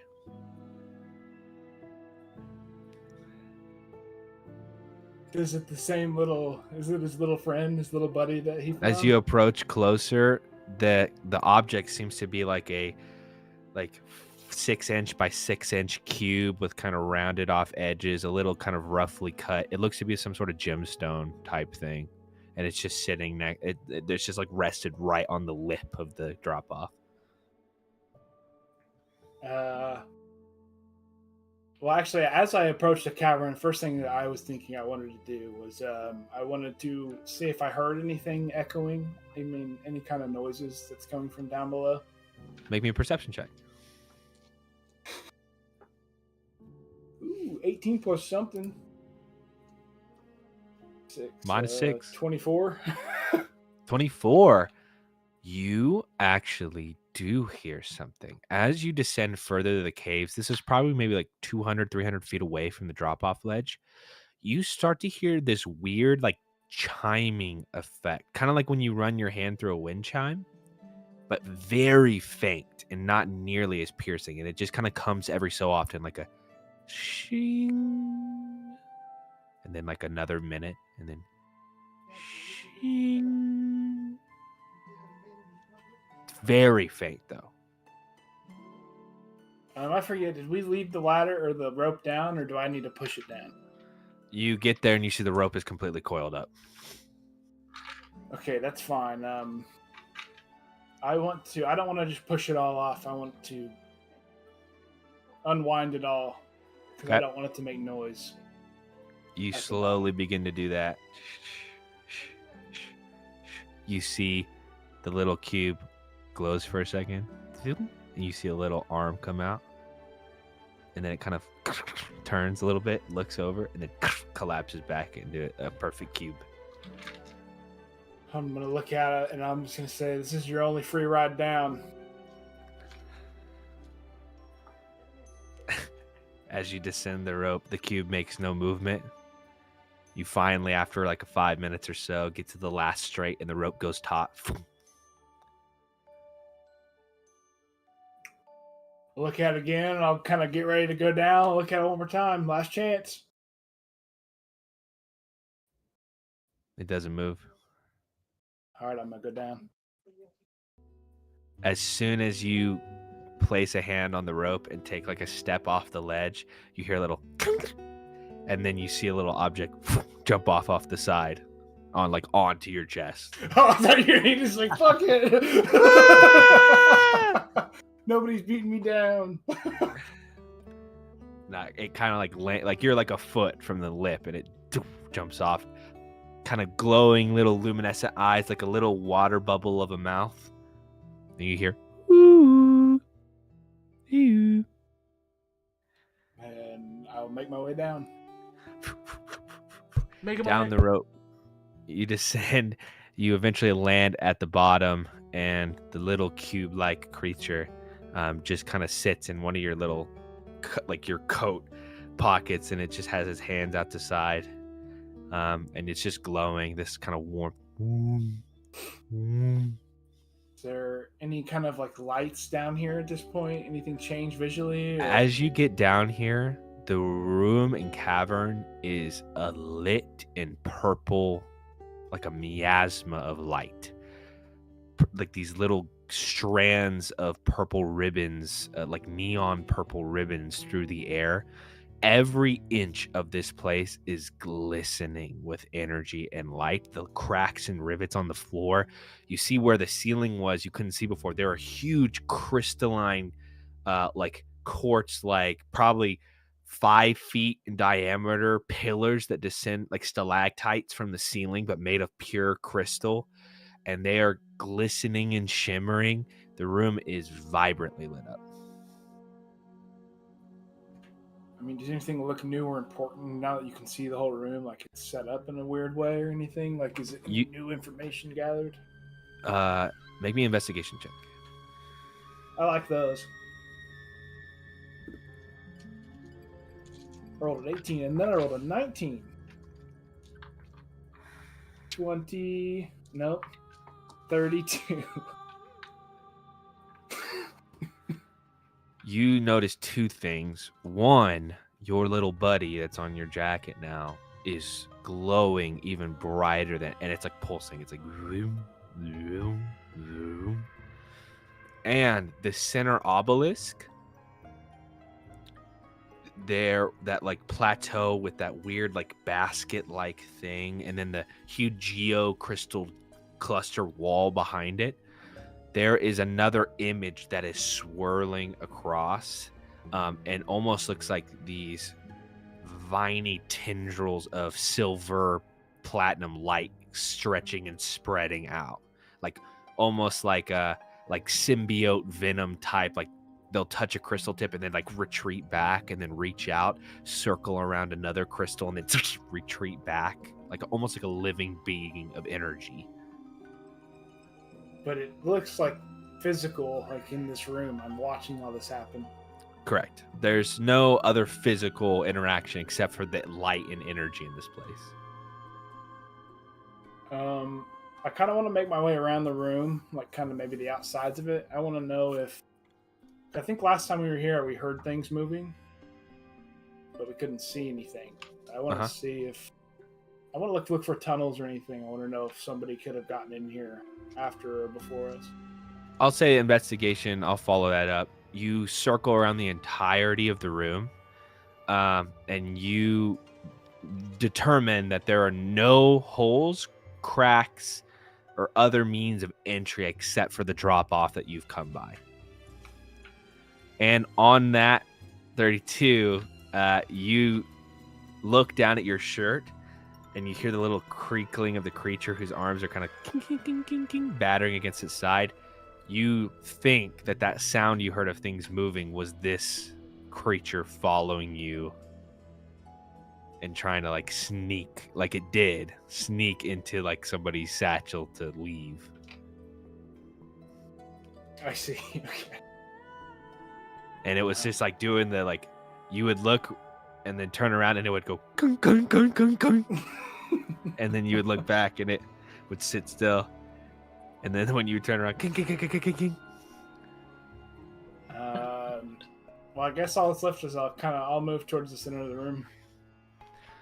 As you get towards the center, you feel this electricity pulling through. Like, I mean, it's like when you're standing next to like a huge power system, you can just feel that energy coursing through you. As you get to the steps, the little creature that was in your jacket drops to the ground, extends its little legs and its arms, and just stands there and goes,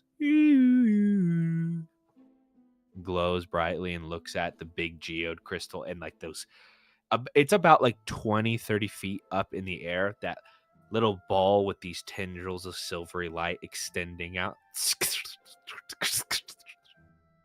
Where does it? Can I tell where those tendrils look like they originate from? There's like a central point. It's like a ball in the middle of the sky, in the middle of the room, like 30 feet up, and then extending out of those are the little tendrils, and there's like hundreds of them. Are there still those glowing balls, the blue or green or whatever they were? No, you don't see those.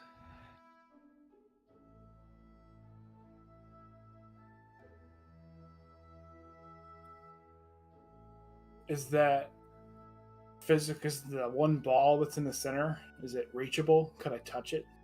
30 feet up? Oh, so maybe not. No, it's like literally in the middle. There's not even like pillars that could reach up to get it.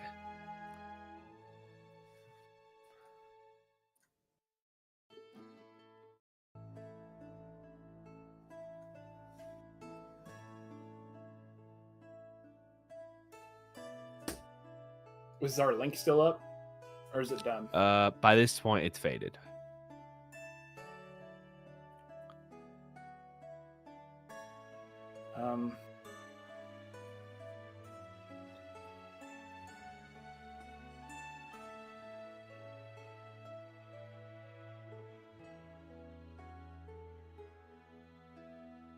I think so. Last time we were down here, also Kuji's, was it what made his like magical gauntlets start acting up? Do I know? Do we remember?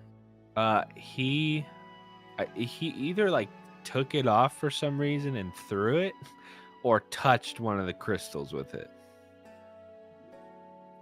Okay, because I also have my own magical gauntlets. So I think out of curiosity at this point, he would try to replicate that.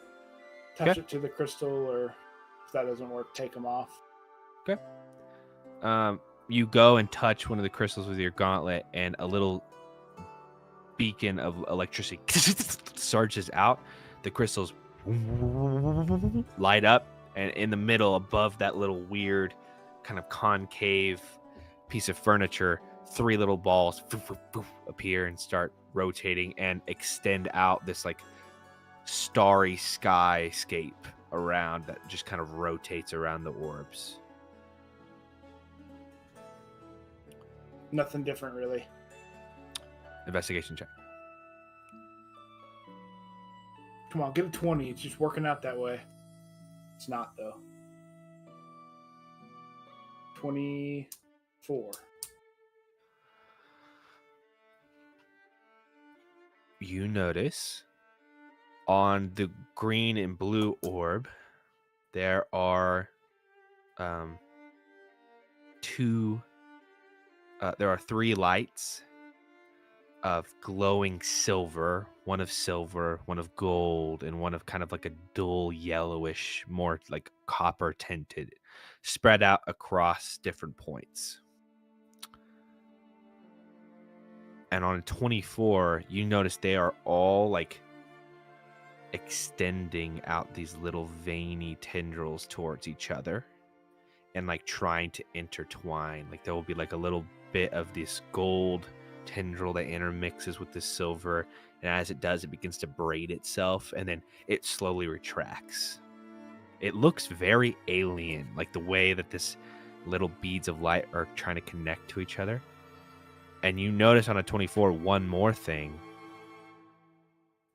On the red orb, there's one more kind of faded black bead of light now emanating, and it is also extending out tendrils, but the ball is far enough away from the green and blue one that the ones on the green and blue are trying to extend out too as well and connect, but they're way too far apart. By the time they get to even come into contact, they've strained too much of their mass and they have to retract, but they keep trying to attach and they have to retract. Those ones aren't able to connect like the ones on the singular ball are.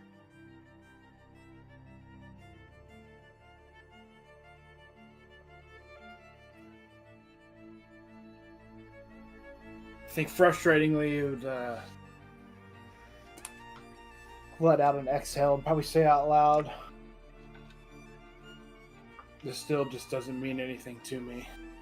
And kind of look over his shoulder at that little cube guy. He's staring up at the big silver thing that's emanating tendrils out, and he's just going,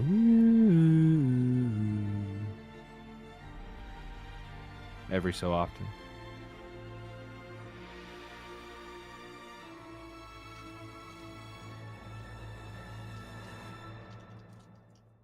Anything else, Gaddis? No, I think he'll make his way out.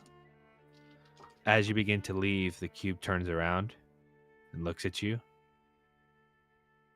and then kind of like looks back and looks forward, and then takes a couple steps towards you, and then kind of takes a couple steps back.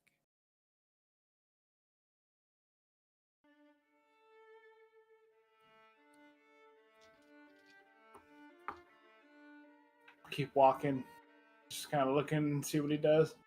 Look over my shoulder here and there. You see it, he looks and keeps looking back at you and that and you and the energy and you and the energy. Kind of lowers his head a little bit, and you see his arms fold up, his legs, and then his glowing cubic nature slowly dulls. And he just sits remaining there at the foot of the staircase. Of the one with the altar all the stuff going on, Yeah.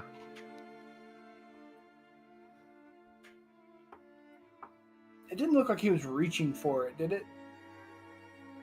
No, just kind of he was looking up and admiring it. Okay. Yeah, I think that's again, frustrated, he'll make his way back to the exit.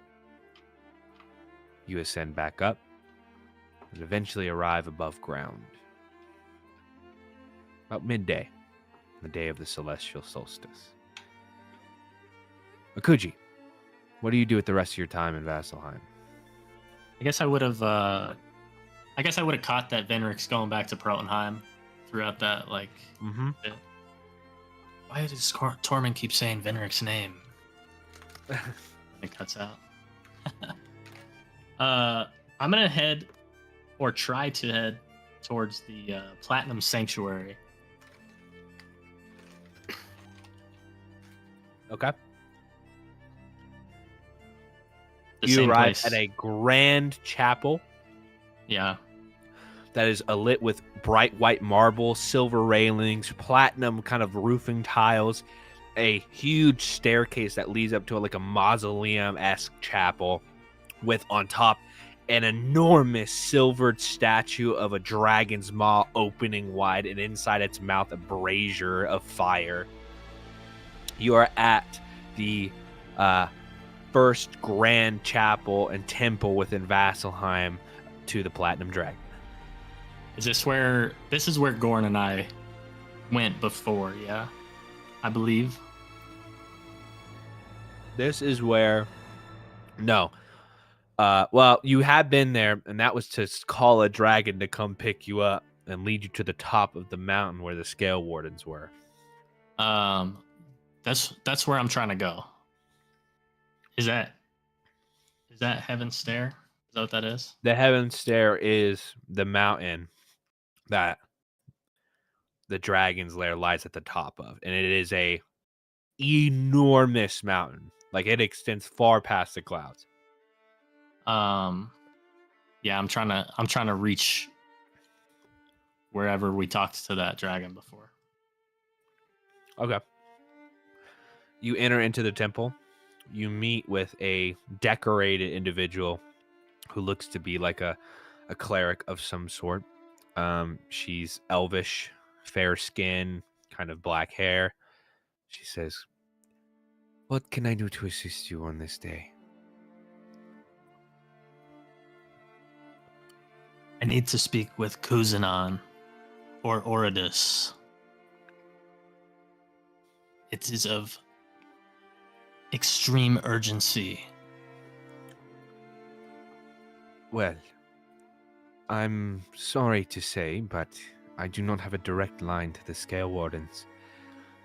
That would be the High Bishop's position, but they are deployed out on the front lines providing aid to the soldiers. And as well, the Scale Wardens are not here.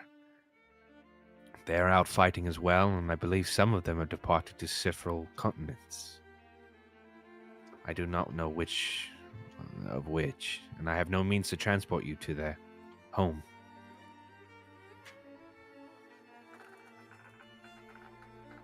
Surely there is some way to reach them. Again, this is of extreme urgency. Do you know anything? Make me a persuasion check.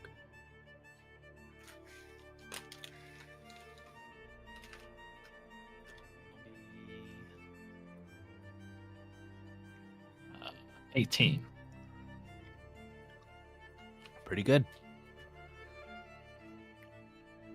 The only way I would know is if you had the flute that the first hand had.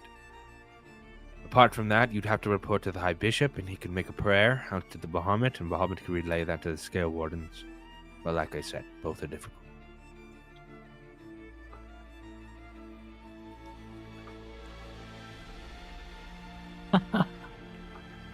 I knew I need that fucking flute. I realized after I teleported. All right. Wait, don't you have it? No, he has the flute Orin's from flute? He has the flute from fucking Savius. Which I guess I could try to play. Well, you can do that if you want. Yeah. I guess I would. That doesn't make much Undead sense, but Fuck it, just use inspiration.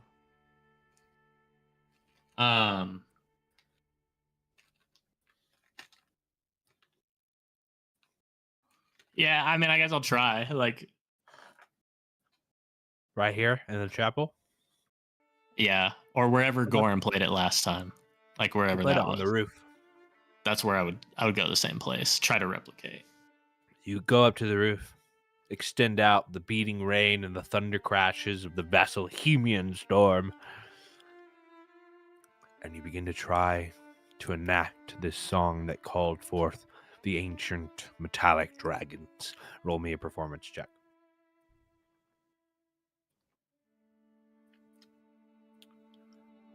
It's gonna be a 14.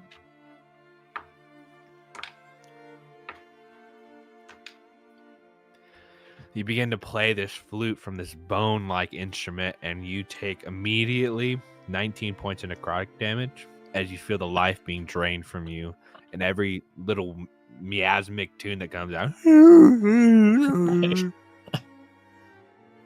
You wait. You see no sign of the dragons descending. At that point, I would go directly back to the person I was talking to and say, "Okay, Oh my, you're back so quickly. let's try the other way. This has to happen." I'm confused. What are you asking me? We I'm not have to going to reach one fuck of. you. Please fuck me. Please. Please, it's important. I'll do anything. I'll do anything. There's dire consequences if we don't. I've heard this one before. Does she recognize that I'm a champion? Like, would I have No. any insight to that? Like, she just She does not recognize. No. I think I would, You're gonna pull as I'm rank? saying, like, this is for the third time saying this is extremely important. I would relay the fact that I'm a champion. Oh my! I'm sorry. I didn't realize you're. What can I do? Again, I need to reach Uzanon or Oridus. Of course. Do you have the Fastest way flute? possible. I do not. You could go find the bishop out in the battlefield and try to get a prayer across, or you could try to scale the mountain.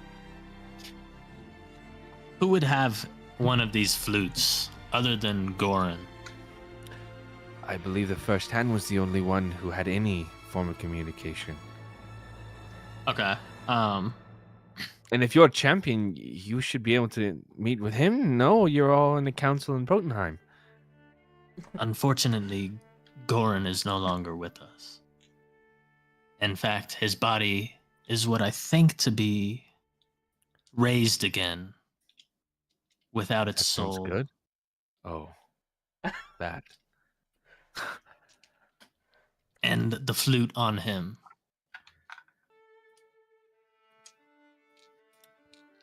You could try to climb the mountain. Lie. How long will that take? A week, maybe a month if you're slow. I don't have the time for this. All right, but I can't help you further than that. So my Like options. I said, the dragons don't respond to mortals. They are a tool of the gods. And only the first hand was equal in them, but only by title.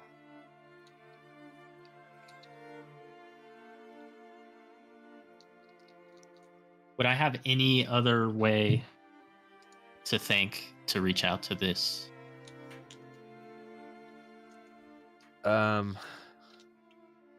Beyond the option of praying and trying to get it done that way, or climbing the mountain.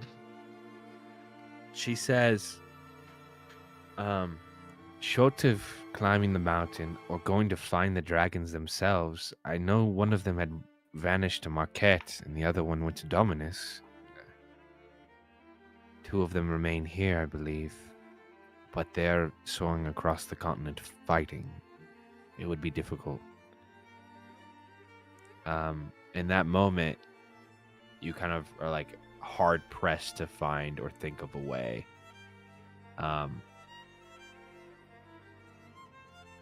Roll me a intelligence check.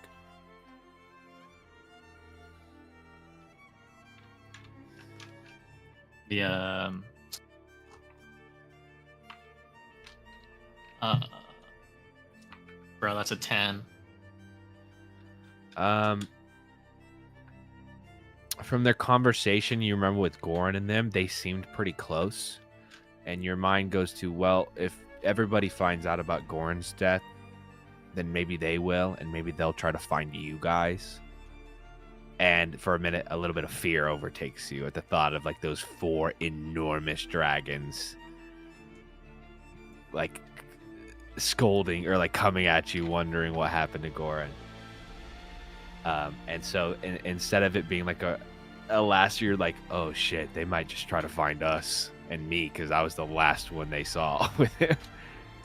Like literally like 3 or 4 days ago. Yeah.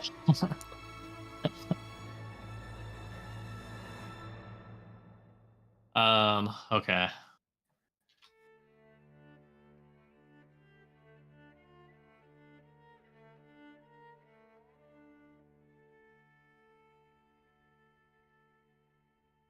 And who is this that I'm talking to? Some low-ranking clergy member. Say it.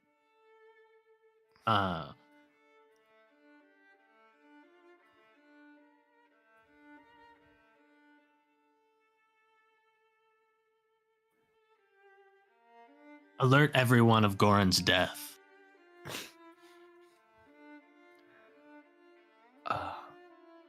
I am only here to try to bring him back.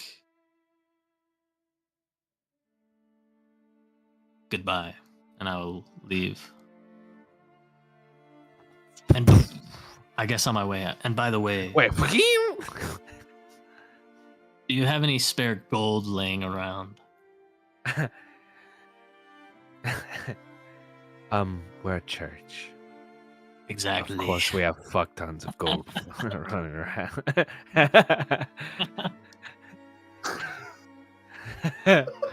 How much gold do you need? Only 25,000. Oh, mm. No, I thought you meant like I don't know, like 10. No, we don't. I don't know. Then I will take what you have. Again, All right. this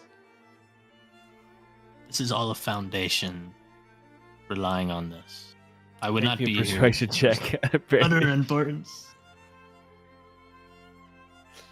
You better steal from the offering plate. It's gonna be an 8. We don't even have that much gold. 10 is literally all the spare stuff we have. We're fighting a war out in the fields. There are titans crashing against gods. I literally saw the god of wrath appear, and a big ogre-like thing, and he's bashing a mountain with a hammer. We have no money. If you're looking for a loan, you could go ask one of the high families here. I know the Mortisans probably have some, probably not that much. The Heinrichs family is very wealthy. Is she giving me the 10K? No, 10 gold. Oh, not 10 gold. 10K. 10 Alright. gold. Yeah, not a lot. I'm saying, She's like, I have a couple like cups and stuff that Okay, might. okay. It's like 50 more gold. yeah, I'm just leaving. I'm thank you, and I'm on my way. Of course. What's your name? They call me Akuji. Okay. Do you want to know my name? Sure. Jessica. Okay. Thank you, Jessica. Of course. Thank you, Akuji. And I'm out. Unless there's some meaning to fucking No. yeah, I'm out. She just wanted to know your name.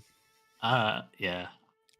I guess at that point, I'm going back down, and I'm trying to get these dragons to speak to me. So I would go make that prayer if I have to.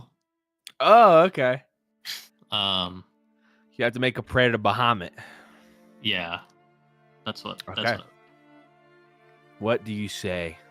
You are at the most religious area to Bahamut you could think of. What do you say? If I'm not limited, I got a whole like 3-page essay written out. If that's Yeah, we got time for it, of course. okay. Hi, how are you? I would just say, like, Goran must remain here, soul and all. Please trust me.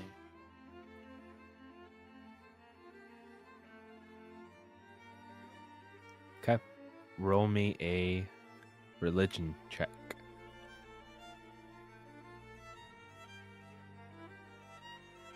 Yeah, 15. You sit in the cold rain as the thunder crashes, and you think your prayer out to the platinum dragon. And you feel just the dampness of the rain and the echoing boomings of the earth shattering. You have no indication of any response or of the fact of you being heard. And at that point, I would get up and talk to the nearest person and say the same thing. Oh, what you want? Alert everyone of Goran's death. All right, I can do that. Who the hell's going?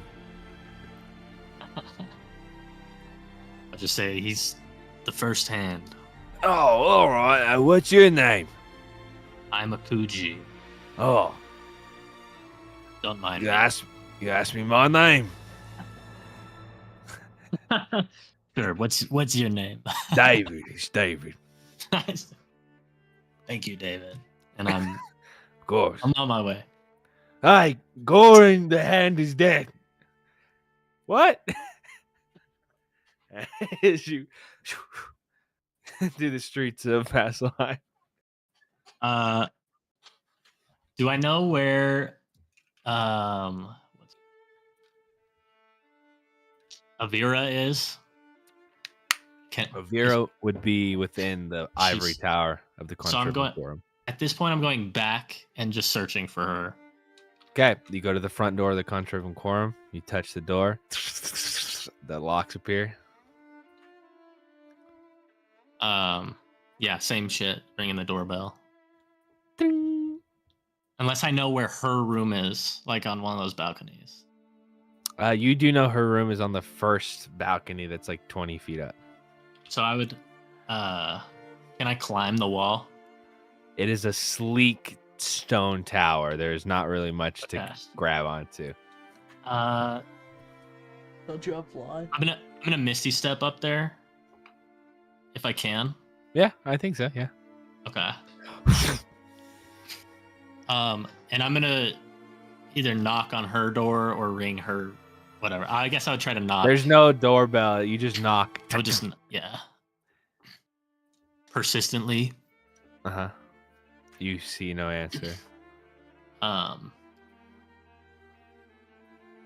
Would I know like her code? Is it a unique code that I would know?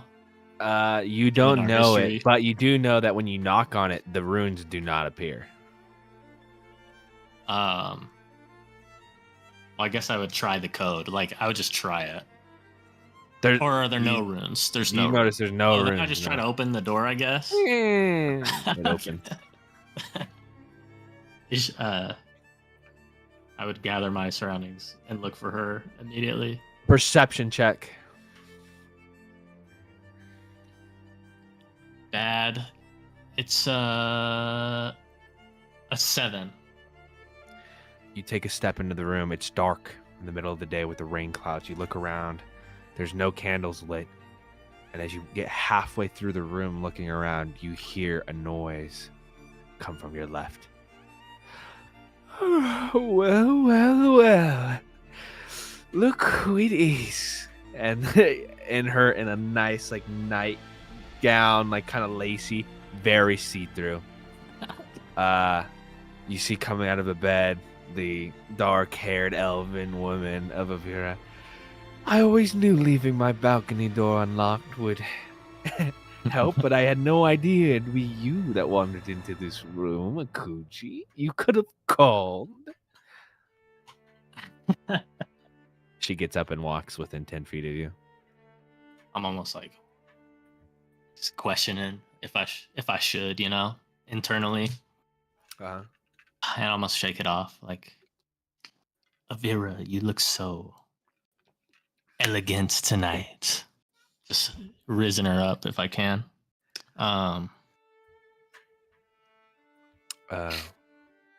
She it's the middle of the day too. She was just whatever. napping in the middle of the day. Yeah, try to raise her up. Persuasion check. All right, sure. It's gonna be 21. She grabs onto your shoulder and says, please, I don't need any compliments. Not from you. Let's just like the old days. Come on. And she flicks her fingers and the candles light up. And you swear like a little violin goes up and starts to like play some romantic ass fucking fuck music. Okay. Avira, our night comes very soon, trust me. But I need one small favor from you before we can truly be together. And then I get a big favor from you. And she gets a little closer. I say, of course. But first, or second if you choose, I need you to give yourself to Ezra. Hold on. Wait a minute. How do you mean? You want him to like what? Give yourself for a time. Yeah. Trust me, I don't want you with him as much as you don't want to be with him. But this is, and I shit you not, the world fucking depends on it. She hesitantly is now, she's typed a step back, and what was once like a sexy kind of like firelight, candlelight music, she's now like, I'm so, is this part of this? Are we like, I'm lost. Are we? She's kind of just flabbergasted. I'm fucking flabbergasted. I don't know what the fuck's going on anymore. Okay. And I'm not going to do that because I don't like him. None of us like him. True. But I need this. I need to get back. And this is seeming like the only way. I need to convince you Ezra. Fuck him. Why do I have to He fuck already him? told me he wouldn't fuck me. Yeah, you two have always had that relationship. Well, I'll say this right now. I'm not going to do that. Are you in need of money or something? Is that why you're... I need him to teleport me back, and there's no money. Okay, well, why don't you just go and ask him to do that, you fucking maniac? Instead of asking me to fuck him. Because you don't understand. I fucking hate him. If he I knows really he gets don't. help, You fucking he men. will This laugh. is seriously He'll why just I laugh in my face. just go talk to him. It's not you. Ask him. Be like, I'll do whatever. I'll do whatever. And almost like just some history bullshit that's like Yeah, almost happened before. I'm like, fine. And I just leave and like Just like last time. I remember. Do you remember when you two were like, we should go set up a tower here? And then fucking men, so gross. No, I'm not gonna fuck him. That's so. no. And she just like, you wanders out and you, boom, the door shuts. And you see standing down the hallway near where the stairs descend, a foot tall, arms crossed. Well. I thought I smelled a rat within these walls. Thought you could sneak in here and steal our secrets, did you? Well, I'll have to deal with you then. And he points a finger and a little firebolt shoots out. 9 to hit. That doesn't hit. Are you scared? I think. Warning shot.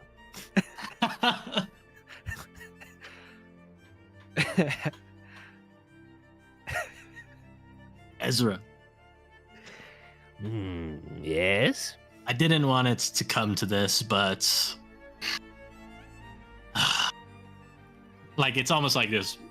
Oh, it seems like the biggest deal ever to me. Yeah. I need your help. I bet you do. Well, what is it? I need you to teleport me to Fort Capstone. Fine.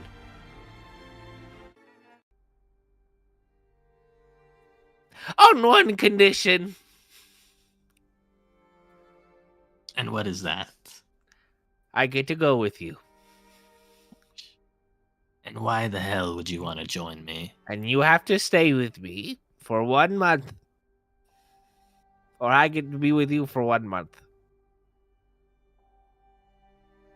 Why would you want to join me on this? Because you'll hate it. Every second of it. And that would give me the greatest joy I could ever muster, more than silver and platinum in all the world.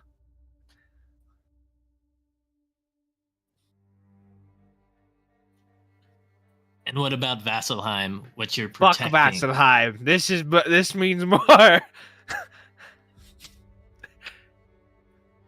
And I want you to tell everybody in the quorum that we're best friends. And I'll teleport you.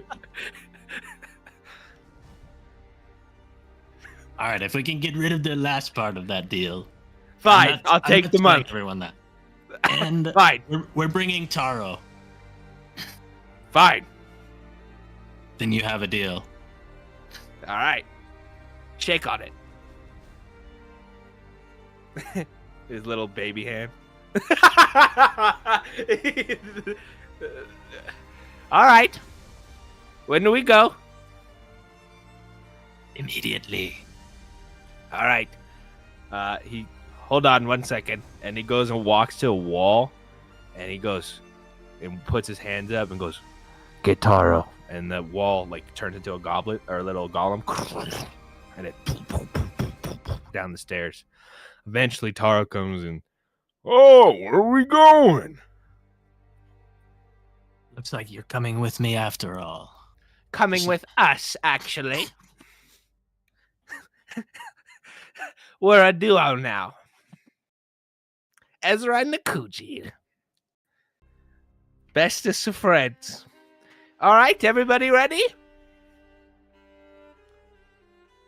Capstone! And the world disappears. He's never been to Capstone. That means good odds, buddy. I rolled 100. No, you Did didn't. you actually? Yeah. Well, you'll never do that again. Remember this day. 1% chance. 90 to 10. 3-0. Dang, dude, right there in Capstone. Bang. Bing, That's a bing, guaranteed success. Right in the middle. That is like a Believe exactly where he wanted Yeah. to go. He appears in front of the tent, the shitting tent. in the middle of the town, a huge explosion comes, and 5 feet in front of the flapped tent, Ezra, Taro, and Akuji appear. Guidus, you were probably in there finishing up whatever work, and you hear that crackling sound come through, and you hear a voice. directly like I proposed, like the last two. God damn. Eat that, Akuji. I was gonna look at him, say, "You must have been here before." No, never have I once. Really? Yes.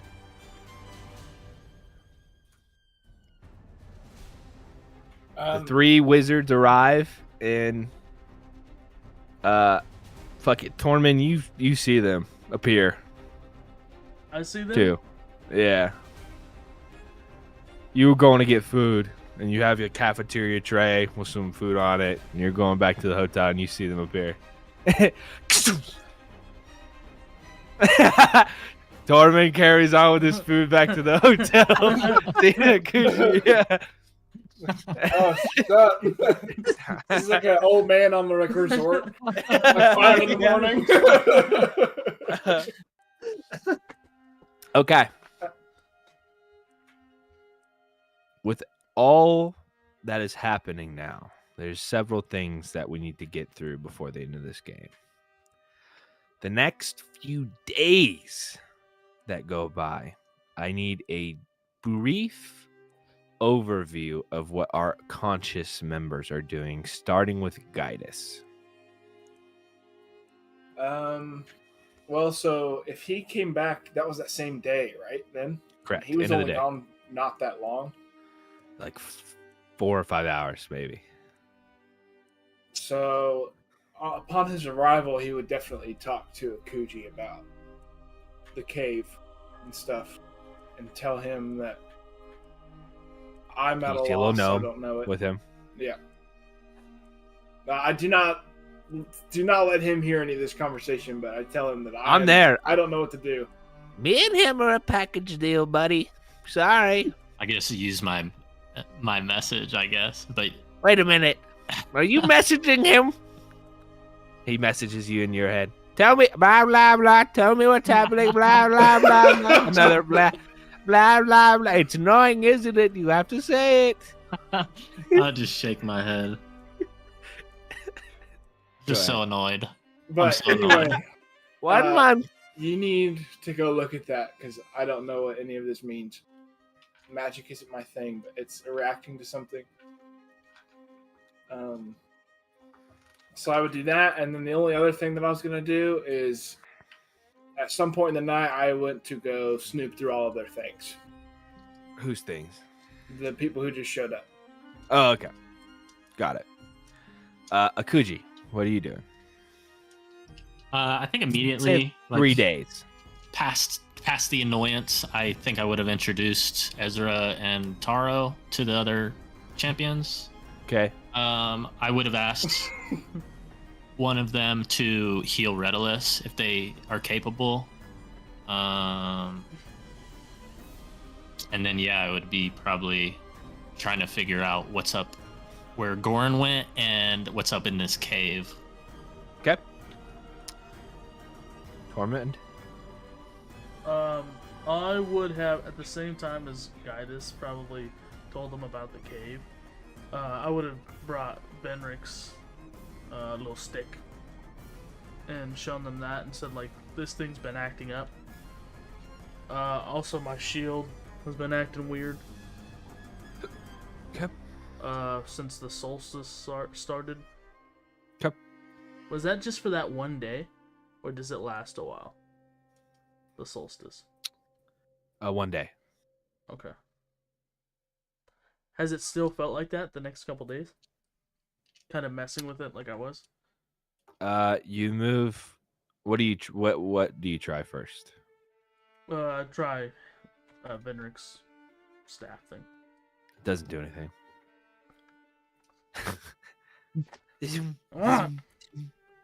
Doesn't do anything. I'm gonna continue over these past couple days trying to learn how to write. Do you want me to roll intelligence? Yeah. Okay. And roll. I'm also thinking back to the many times that I watched Gorn fill out paperwork as I was leaning over to try and copy him. Okay. Is it at Goran loved disadvantage? paperwork. No, straight roll. Okay. Just once? You can roll it 3 times. Give me 3. Can you use inspiration? I got 3 of them. Fuck. Fuck, I rolled 2 3s. A 16 was the highest. You learned how to write the letter G for Goran because you remember him signing his name. Let's go. You don't know what sound it makes. You just know that's you know how to draw a G. Looks like a G. Yeah. Only uppercase though. In That's cursive. G anyway. In cursive. Other than that, I guess I would go to whatever sort of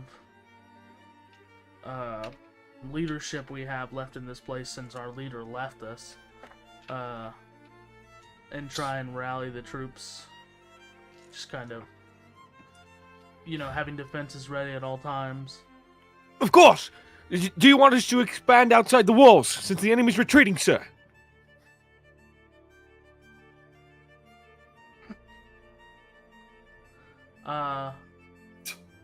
Yes, but not too far. On it, sir. And they extend out. The next day they come by. Sir, we are 5 miles outside of the wall. Do you want us to continue going out further? Probably not. I would just Okay, done. We'll pull the men back.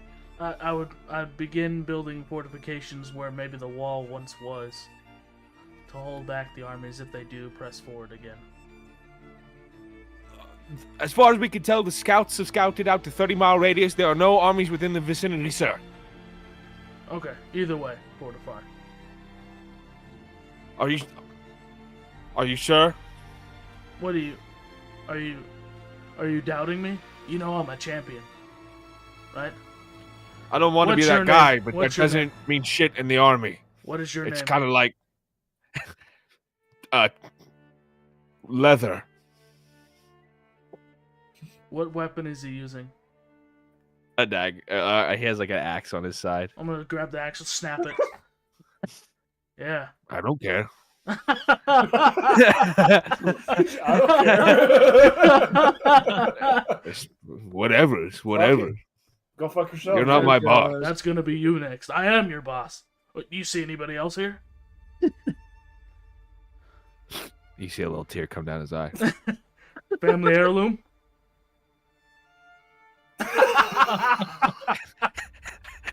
Everybody here just uses their precious family heirlooms as weapons.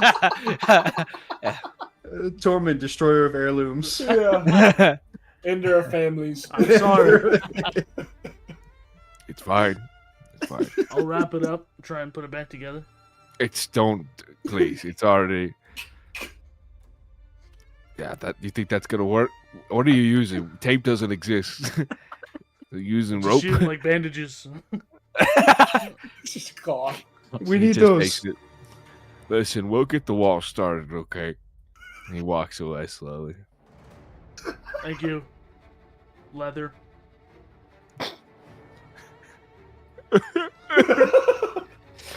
He came at me.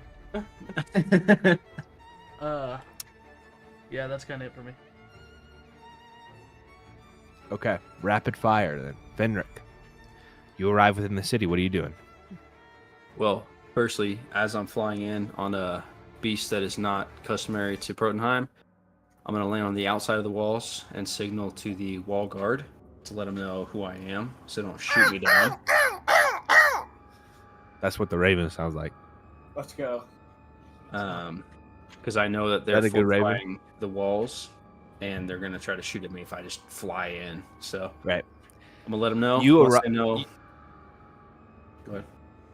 You see immediately upon arrival that the walls have been reinforced and like more parapets have been put up, guard towers, sniper towers, some would say, extended as far as the eye can see along the walls. And you are impressed by how many men are immediately alerted at your presence at the middle of the night. Torches. Even if you're trying to like sneak in, just like the side of something in the skyline, alarm was raised. And I'll definitely relay my impressed nature to whoever I'm in contact with. Once they understand that who I am, I'm going to fly directly to the tower to see if I can converse with the Primus, if he's there. Okay. Primus is within the tower at the war table. I will relay to him everything that's happened, everything that I know about, not sparing any details, including the cave, which I don't personally know the depth of what the boys went through, but I know that they went and found some stuff down there.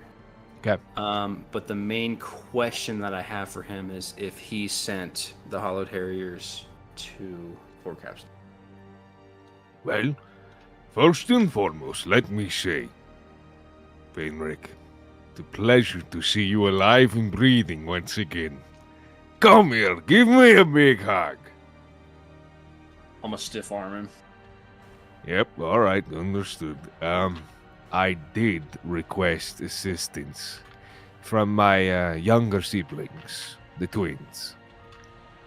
I assume you met them, and he looks over as the bird that's on the pedestal that the dragons once flew out. He goes, "Oh, Ravina, you've gotten so big. Come here, scritch, scritch." Scritching under the chin. Yes, I requested assistance from my family.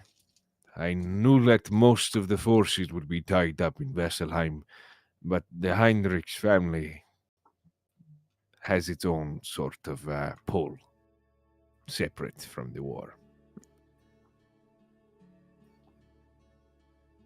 Good to know. If you don't mind, I'm going to relay a message to the champions with Ravina and send her back to Fort Capstone. With everything you've said, it sounds as if the armies were dealt with. I wouldn't say dealt with. We did deal considerable damage. The explosions on their end took care of many of their own, but it seems as though they retreated on their own fruition. I believe that they could have easily overwhelmed us, and yet they didn't. The intel that we got from the Hollowed Harriers complied with that as well. They had the numbers, and yet they fell back. It seems as something else is afoot. But well, it seems that the dead coming back has been dealt with as of now, due to a apostle of Theroth being dealt with, not by our accord.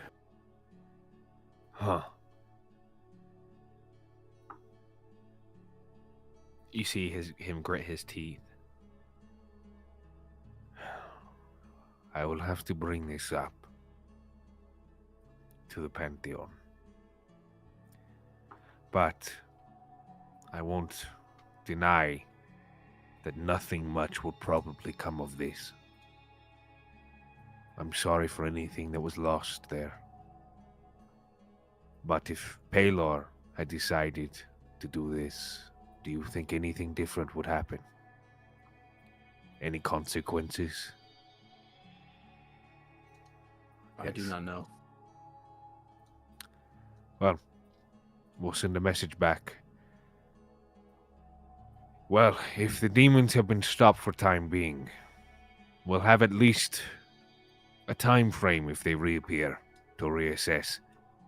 I think it's time we pull the champions back. Reassess what's going on with our information learned. Could you put that in your message as well? I will, but 2 more things for you. Oh, go ahead. Yeah, of course. The first, a unfortunate piece of news. It seems as we have lost Goran. Not in a way that he can be brought back. I am dealing with something personally, and I do not believe it is he that brought me back. But his disappearance, linked to the staggering number of people that should have been dead and are not after the battle, only tells me one thing. I believe maybe he gave a piece of himself, or maybe all of himself, in the battle, and we have not seen him since. We do have intel that his body may be used for unfortunate things, but I truly believe that Goran does not welcome on us anymore.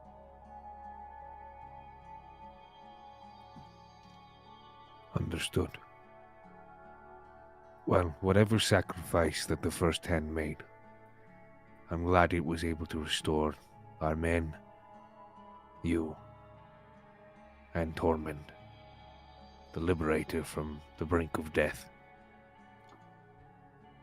I'll relay all this information. Thank you. Secondly, and finally, and Venner's kind of like clenching his fist so hard he's like shaking a little bit. I'm here to tell you what I really think. I'm done. I'm done with all of this. I'm not a champion. I'm not your champion. I'm no longer valuable with the other champions and on the battlefield. I realized something in my many deaths. My family's the only thing I care about. Protenheim, among other things, is what I really care about. It is my sworn duty to protect them, and that is the only thing that I will focus on going forth. I appreciate your surpassing me through the ranks to Lieutenant General, and I will behave as such, but I do not answer to you anymore. I'm a man of the people, and I'm only human.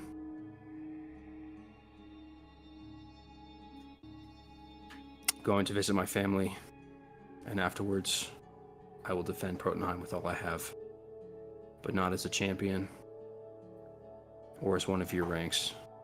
As a humble man, that is the only thing. There's a long, deep pause that almost hurts more than the words you had to say. And the Primus raises his head up. A big smile comes across his face. And he says, All right. I accept your letter of resignation. You are relieved from the Pharimic Corps. Your rank of Lieutenant General will be passed on, and you will be discharged with the highest honors. I wish you all the best, my friend. I'll bow out of respect that I do have for him. Grab a piece of parchment, scribble a note, strap it to Ravina, and with that I will descend the stairs as a normal human to a particular passage underneath this particular tower and descend into the heart of Protenheim to visit my family. and with that, as Venric the champion to Venric the general descends beneath Protenheim, he becomes Venric the father, the husband. A hero with the world on his shoulders, casting it off.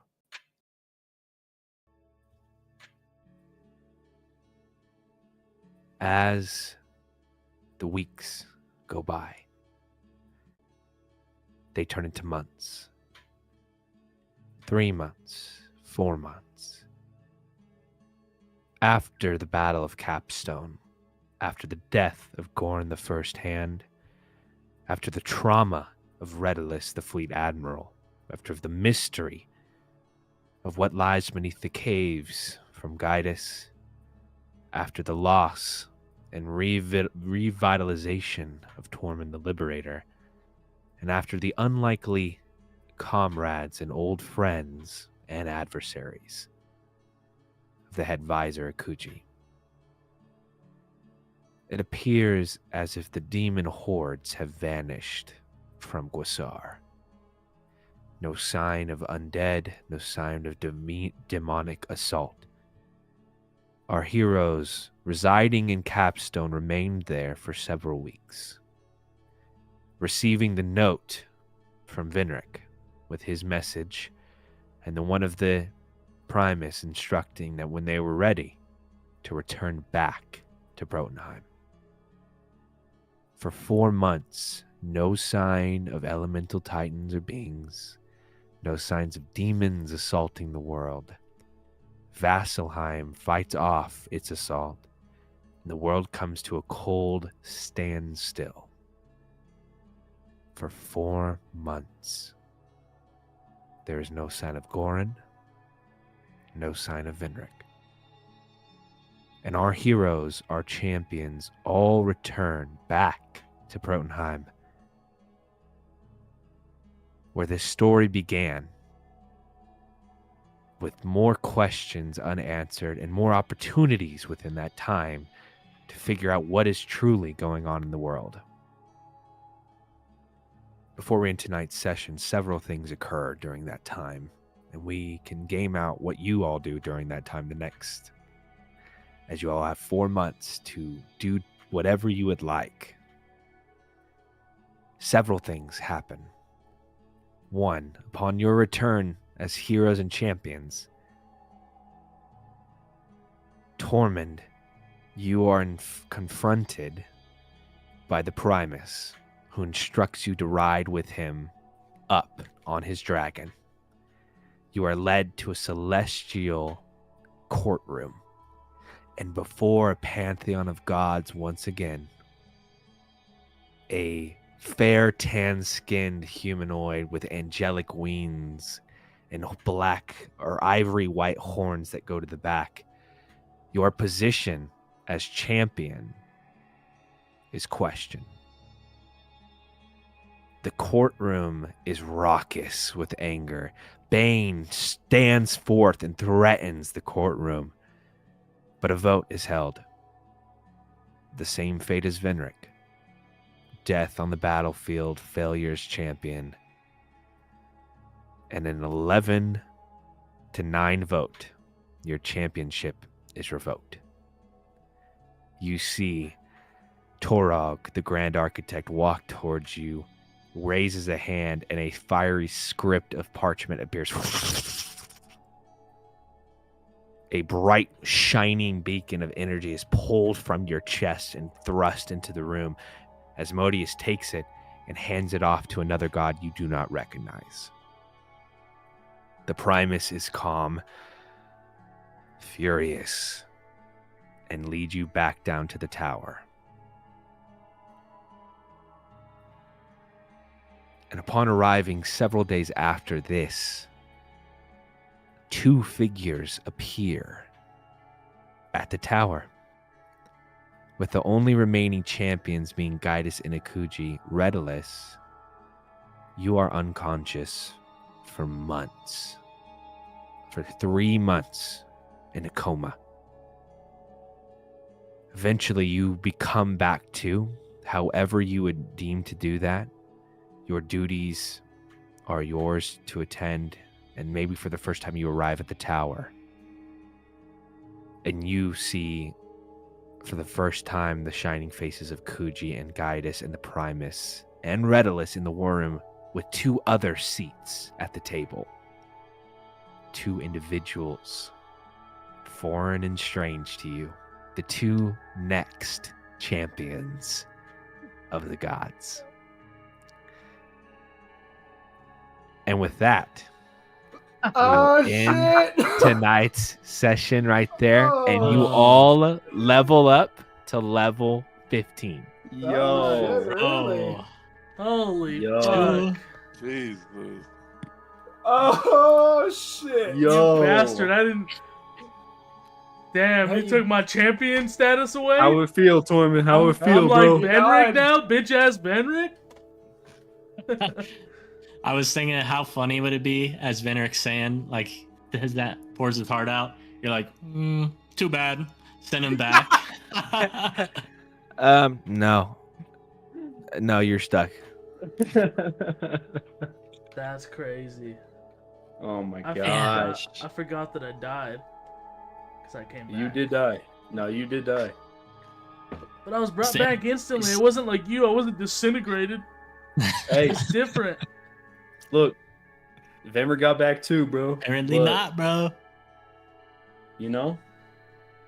That's crazy. And with that, we say goodbye to Goran and Oh. Venric. Give us the names and the new champions. Nah. Bastard. Dude. So there's Crazy. cahoots behind the scenes going on. And That's we will what's pick happening? up the next game after our break. Will be 4 months after the attack on Capstone. We have a break? Yes, We will do. not be playing next week Oh, okay. Why? Because of or you. this coming week. Because of you. I don't know. Grandma birthday. Mhm. Oh, there's You- so much I want to know. I think we'll pick up on the 14th of April. Wow, that's Man. So that's 2 weeks a wild one. What a cliffhanger. as we officially begin Arc 3 of our Tales of Foundation. Money. Crazy. Money. That is crazy. That was crazy, man. Jeez. I was not expecting that at the end there. Hey, now you know how it feels, okay? It's not fun. Jordan, you were awfully quiet. Yeah, I say know, something, dude. Jordan. Dude, focus up. I'm sorry, Jordan. I'm These surprised. fuckers just yap, dude. Goran No, Wally that's fine. I'm just- tried. Yeah, I say know, something, dude. Jordan. All I can do is watch, so